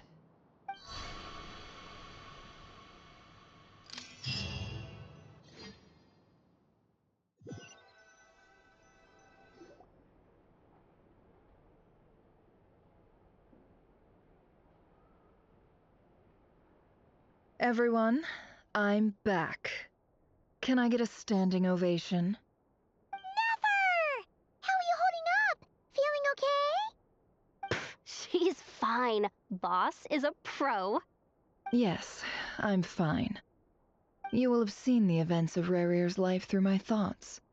It's now clear that he is just a regular nobody, driven by personal tragedy, as he said himself. I mostly agree. There's only so much we can know about him from his memories alone, but they did give us a clear glimpse into his life in Conria. However, I would not consider Rerir to be a nobody. He was deeply involved in the events of that era. Yet, when the catastrophe of a generation strikes, nobody is safe. Sounds to me like you're speaking in riddles again. Is this you urging me not to abandon the people of Nodcry in their hour of need? That's not what I meant. Although I do hope you choose to remain a part of the plan. Without you, the mission ahead will be all but impossible. Then try to remember that I respond better to the carrot than the stick. And I don't appreciate being bossed around. Now, as for you, Missy, you were excellent. You stuck to the rules of the ceremony and kept your mouth shut the entire time. Bravo. Cool! So, can you fill me in on the deets now? Most of what I saw went right over my head. Patience. You'll hear the whole story, don't you worry. But let's meet up with the others first. It will save me narrating it twice. Yehoda? Yes, boss! Let me get that door for ya. That's more like it. For a moment there, I was worried you'd forgotten about the first clause of your employment contract. Forgive my curiosity, but what does the first clause say? It says I gotta do the annoying stuff that boss is too lazy to do for herself. Like opening the door, pouring the tea, yada yada. Is that right? If something is in the contract, it's because she willingly agreed to it. Rest assured that the Curatorium abides by the very strictest of labor policies. You don't seriously think I'm cruel enough to treat her like my slave? In any case, I've hardly shied away from my share of the work today. Hope I don't catch Flintz and Varka lounging about in their chairs, enjoying a leisurely cup of tea. There's nothing I dislike more than other people enjoying themselves while I'm hard at work.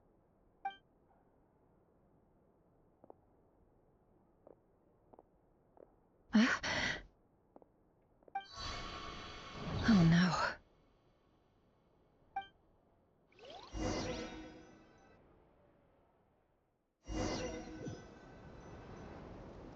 Sorry to disturb you, but we seem to have run into some trouble. Evidently so.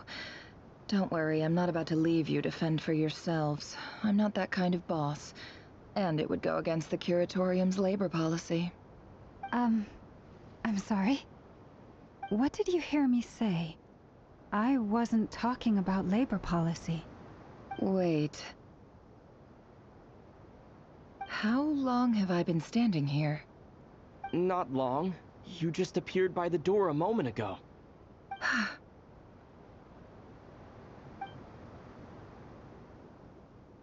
Boss, what's wrong?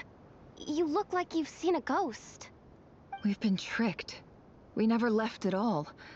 Somehow I hallucinated that whole scene back inside the office. Hallucinated? But how? How indeed. This place should heed my will alone. All thoughts and actions that occur in here are just a result of pawns moving across the chessboard in a carefully calculated manner. And nobody has access to this chess set but me. So you control everything in here? More or less. But yes, it's a special technique of mine. Has anything like this ever happened before? Only once. It was the first time I used the chess set. Is there any similarity between what happened then and what's happening now?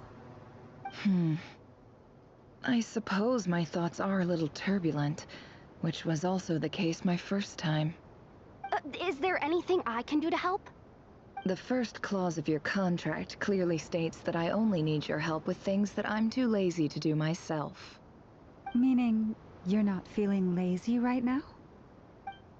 Meaning this is not something Yehoda can help with.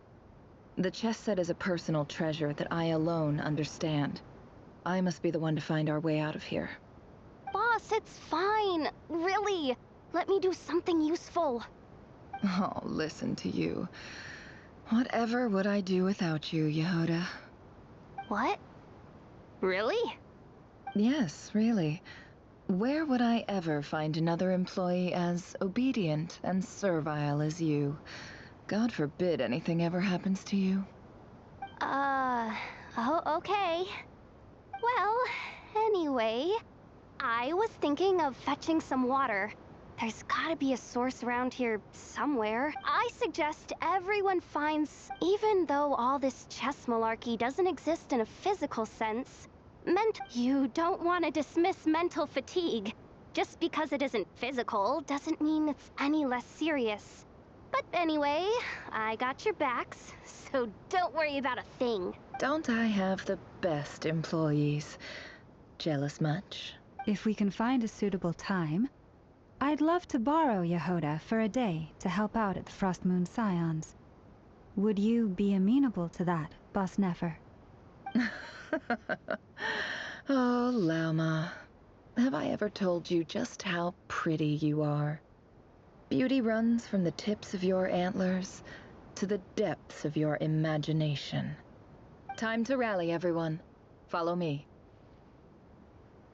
As we continue our journey, the same rules will apply.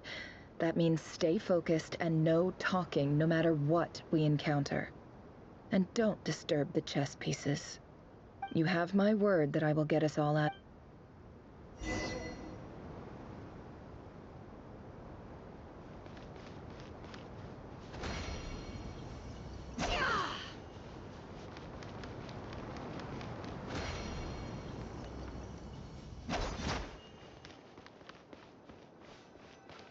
This place looks familiar.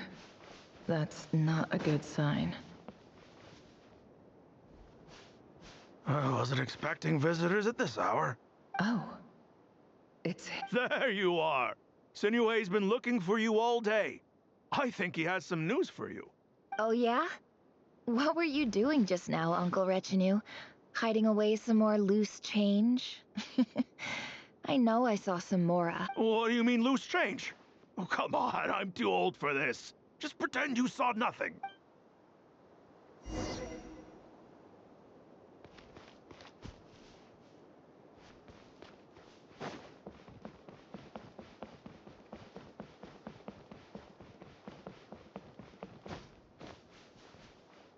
Hey, kid. Mind telling me what Sinuhe's been up to recently? I'm trying to get in his good books and I need a way in. Get in his good books? Why? What do you want with my dad, Uncle Apepi? I've written a new song. I was hoping to showcase it at the next festival, but I'll need his approval. A new song, huh? I'd love to stay and listen, but unfortunately, Uncle Retinue says my dad's looking for me. Well, there's plenty of time and I'm not going anywhere.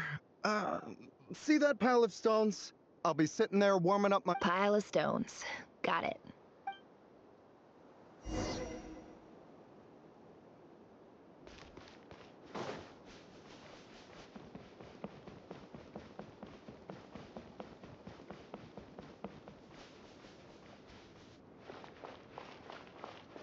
Hi, Dad. Uncle Retinue said you were looking for me. Ah, there's my little princess. If you'd gotten back just a little sooner, you could have shared the spoils of war with me. Spoils of war? Who were you fighting against, Dad? It was just a figure of speech. The aftermath of a sandstorm is no time to be waging war. I was talking about our war against thirst. I went out to fix our water supply problem, and now I'm back. We have a well again. That's right. I found a new one and brought back as much water as I could carry. It should last us for a good while. If it wasn't for these blasted sandstorms, our wells wouldn't be caving in. You wouldn't be spending all your time out searching for new water sources. As the chief of our tribe, I'm supposed to be leading us out of hardship and poverty. You know how prosperous our ancestors were. I've told you all the stories. But things are looking up. So you're the Special ambassador, they call it. Think of it as a partnership. It's nothing bad, okay? We've been isolated here in the desert for too long. Seeking opportunities elsewhere is the best thing for us, and the fastest way to progress. So, do you get anything good out of being a special ambassador? Of course.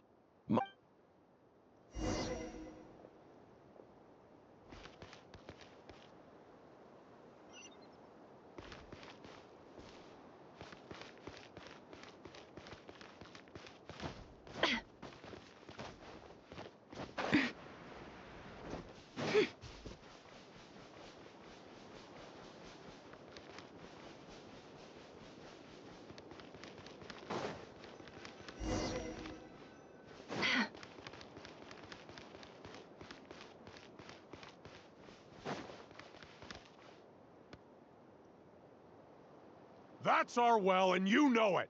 You stole from us. Well, you've gone from chief to thief, and now you have to face the consequences. Did you really think you could take our water without permission and get away with it?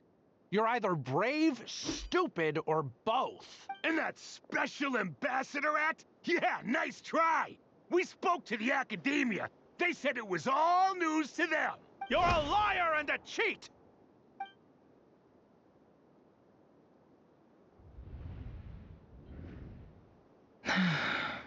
I heard Yehuda gasp, but I don't blame her.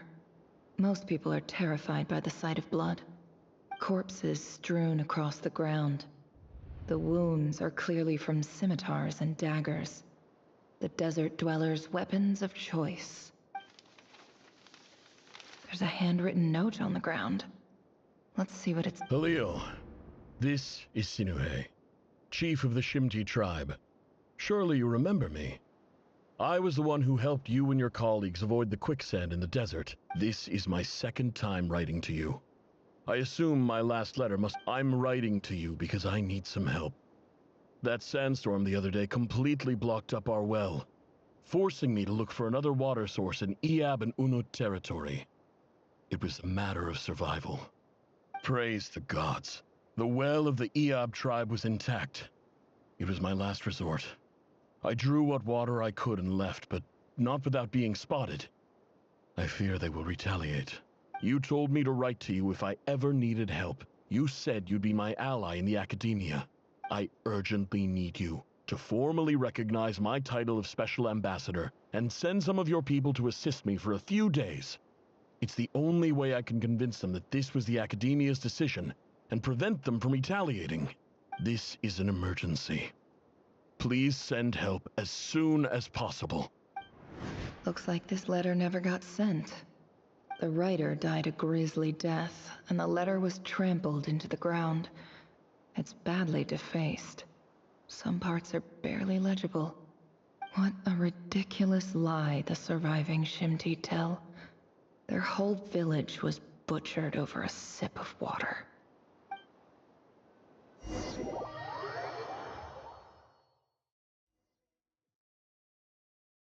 Ah, officer.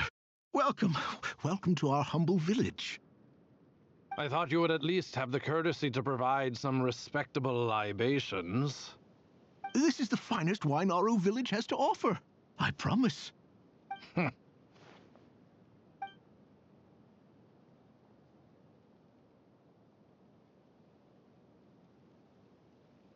The Academia has agreed to reserve a single space for a candidate from your village.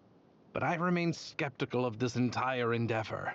I highly doubt anyone in this desert possesses serious academic potential. Please, have faith. If not in us, then in our god. The child we found shows great promise. I beg you, take her away from this place. Give her a chance. Don't let her talent go to waste. I don't recognize... She showed up here a few days ago, and we took her in. She's a really bright kid. Please help. I'm begging you. So, where are you from? Nowhere special. Just a sand dune. What about the rest of your family? How many of you are there? Just the one. It's only you? Correct. So, no brothers, no sisters, no mother or father? Any who have slept on a bed of sand, I call my brothers and my sisters. Apart from that, I have no family. All right. Get over here. Sign your name on the form.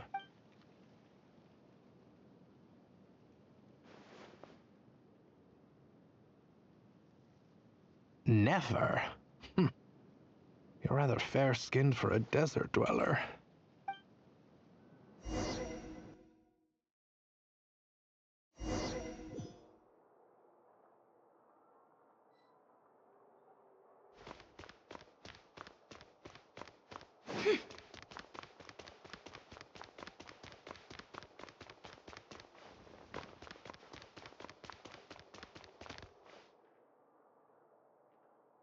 Nefer, this term's assignments have been issued already. Please read through the materials thoroughly, conduct your own additional research, and then write an essay on the topic. Yes, Professor, I'm aware. I just had a couple more questions I wanted to get your perspective on. Oh? Please ask away. Well, I saw the other students' problem sheets, and I couldn't help but notice that my assignment is much easier than theirs. Do you really think I'm a weak student? A weak student? Goodness, no. Quite the opposite. You have a sharp mind, almost too sharp. I think what you're saying is, a weak student wouldn't have noticed the discrepancy, and if they did, they certainly wouldn't complain about the lighter workload. You see, sharp as they come. You see things the way they are, and I'm sure you know why they're like that. Because of where I come from. Because I'm different. I'm sorry, Nefer. I don't like it any more than you do. It's just... Anyway, you said you had a couple of questions. What's the other one? I wanted to check. If someone sent me a letter to the academia, where do I go to collect it? Ah, your family wrote to you. Well, as long as they put your name on the envelope, someone should hand it right to you. Not exactly. It's not even a recent letter. I was just curious where the mail would end up if no one collects it. The House of Dana, I expect. I know there's a box for unclaimed mail somewhere in there, probably sitting on a shelf. Whatever you're looking for, that'd be the place to start. Okay, got it. Thank you, Professor. Oh, don't mention it. Honestly, I feel like I failed you. I'm supposed to be your teacher, but I haven't taught you anything. Hey, don't say that. You're a great teacher, and you do your best for all your students. But the rules are the rules. You're not allowed to teach students like me.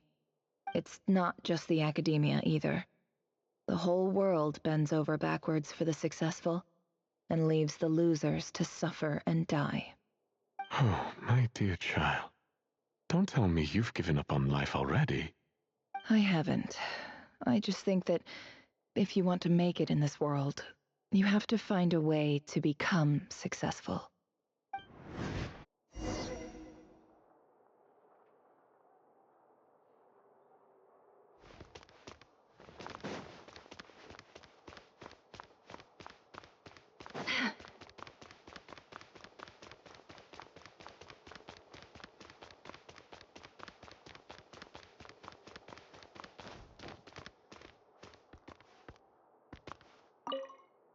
This must be it. A big cardboard box full of unclaimed mail. And probably some letters that ended up here by mistake, too. Let's take a look.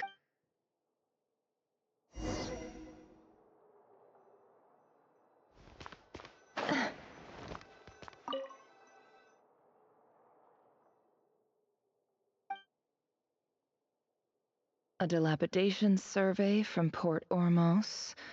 Looks like it's from a Corps of 30 representative. This one was never even opened. I guess the recipient didn't care what the Corps of 30 had to say. Who was it addressed to? I don't recognize the name, but it must have been a Kasharawar professor.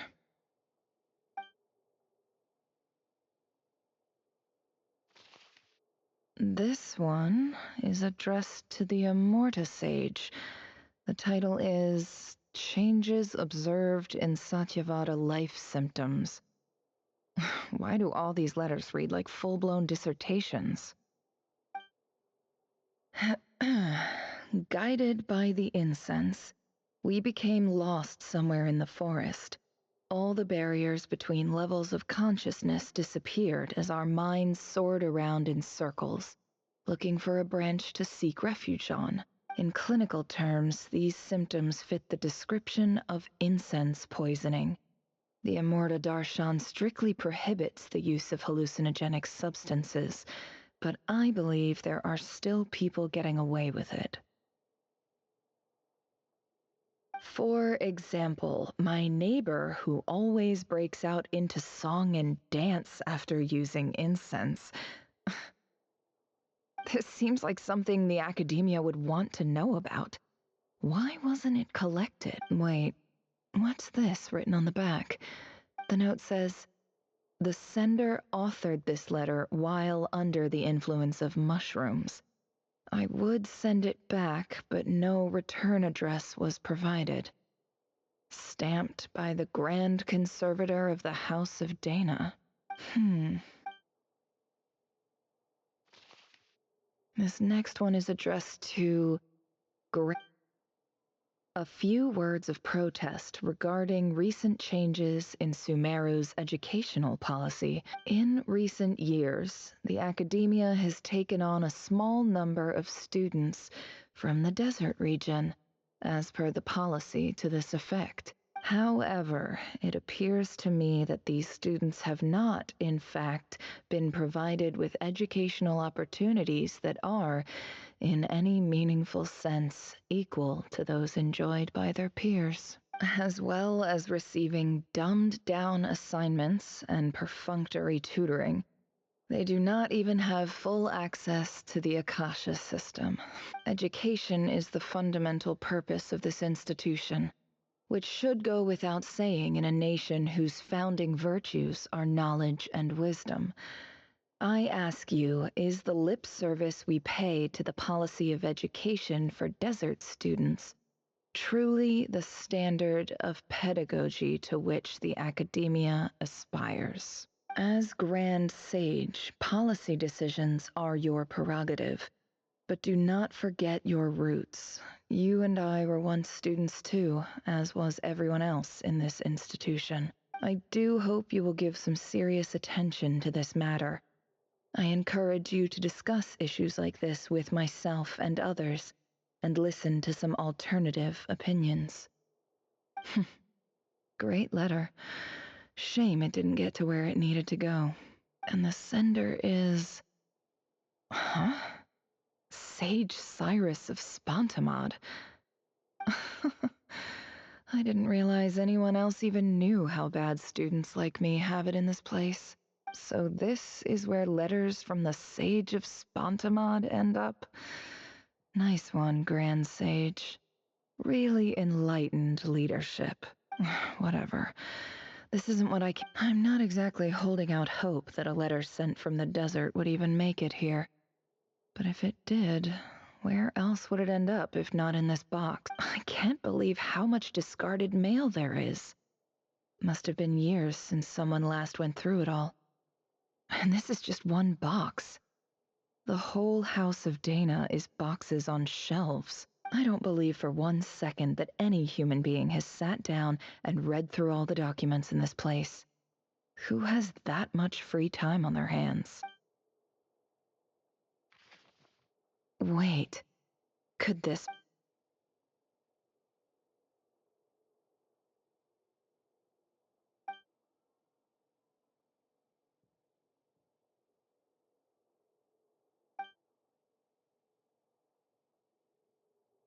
Greetings, Halil.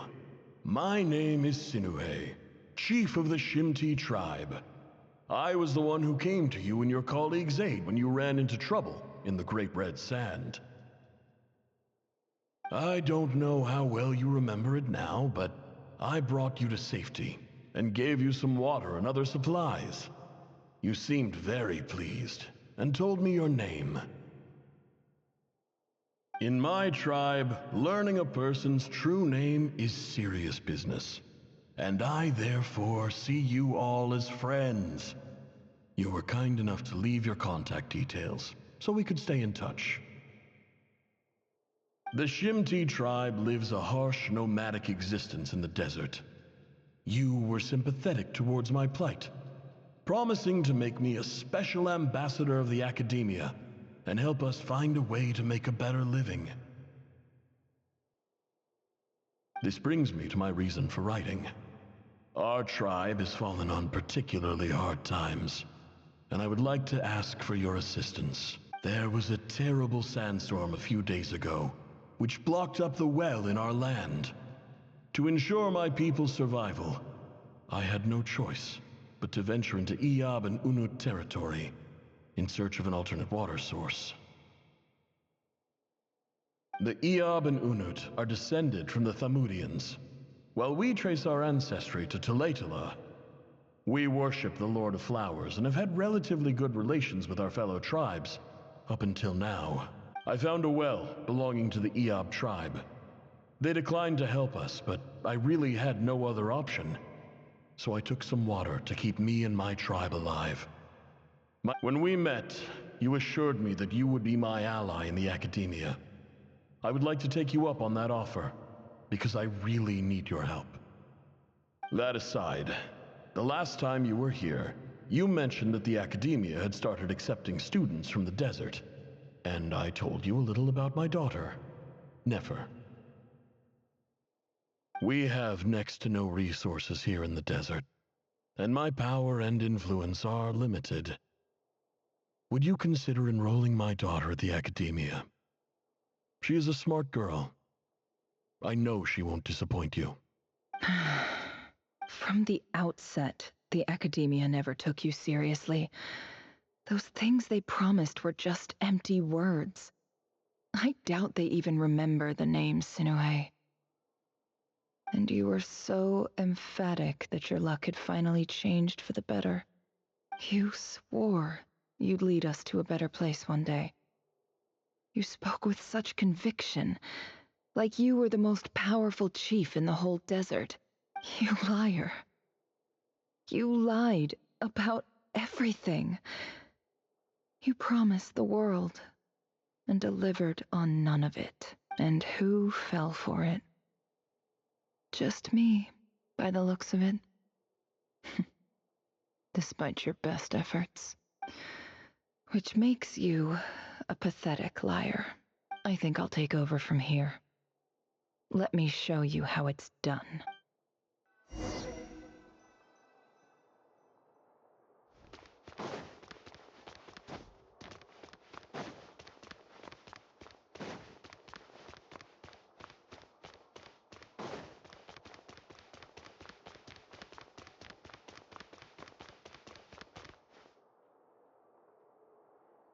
I just came to say goodbye. Thanks for everything you've done for me in my time here. Nefer? You packed your bags. Where are you going? I'm quitting. Something's come up in my hometown. Gonna head back and deal with it. Huh? But this was a hard-won opportunity for you. You know that better than I do. It was. But it doesn't matter. I have more important things to deal with and they can't wait. Oh, and I didn't want to overfill my bags, so I left some incense on your desk. What's wrong? I thought you liked incense. Although, I did read somewhere in the House of Dana that it has hallucinogenic effects. Don't use it all at— Isn't this the stuff you brought from your hometown? You're just letting me have it? But you said it's a rare and valuable commodity. Yeah, I lied. It's not rare at all. There's this bunch of ruins near my hometown that are practically overgrown with this plant. It's not worth much. Keep it, it's fine. But Nefer— All right, that's all from me.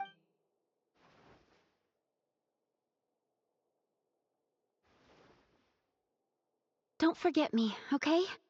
I mean— Yeah, I'll remember you. I lied again. That incense is worth a fortune, and it's a rare find even in those ruins. And as for remembering her, I have far too much to do when I get back. No time to reminisce. I'll be lucky if I even make it through this alive. But either way, I expect I'll forget you pretty quickly.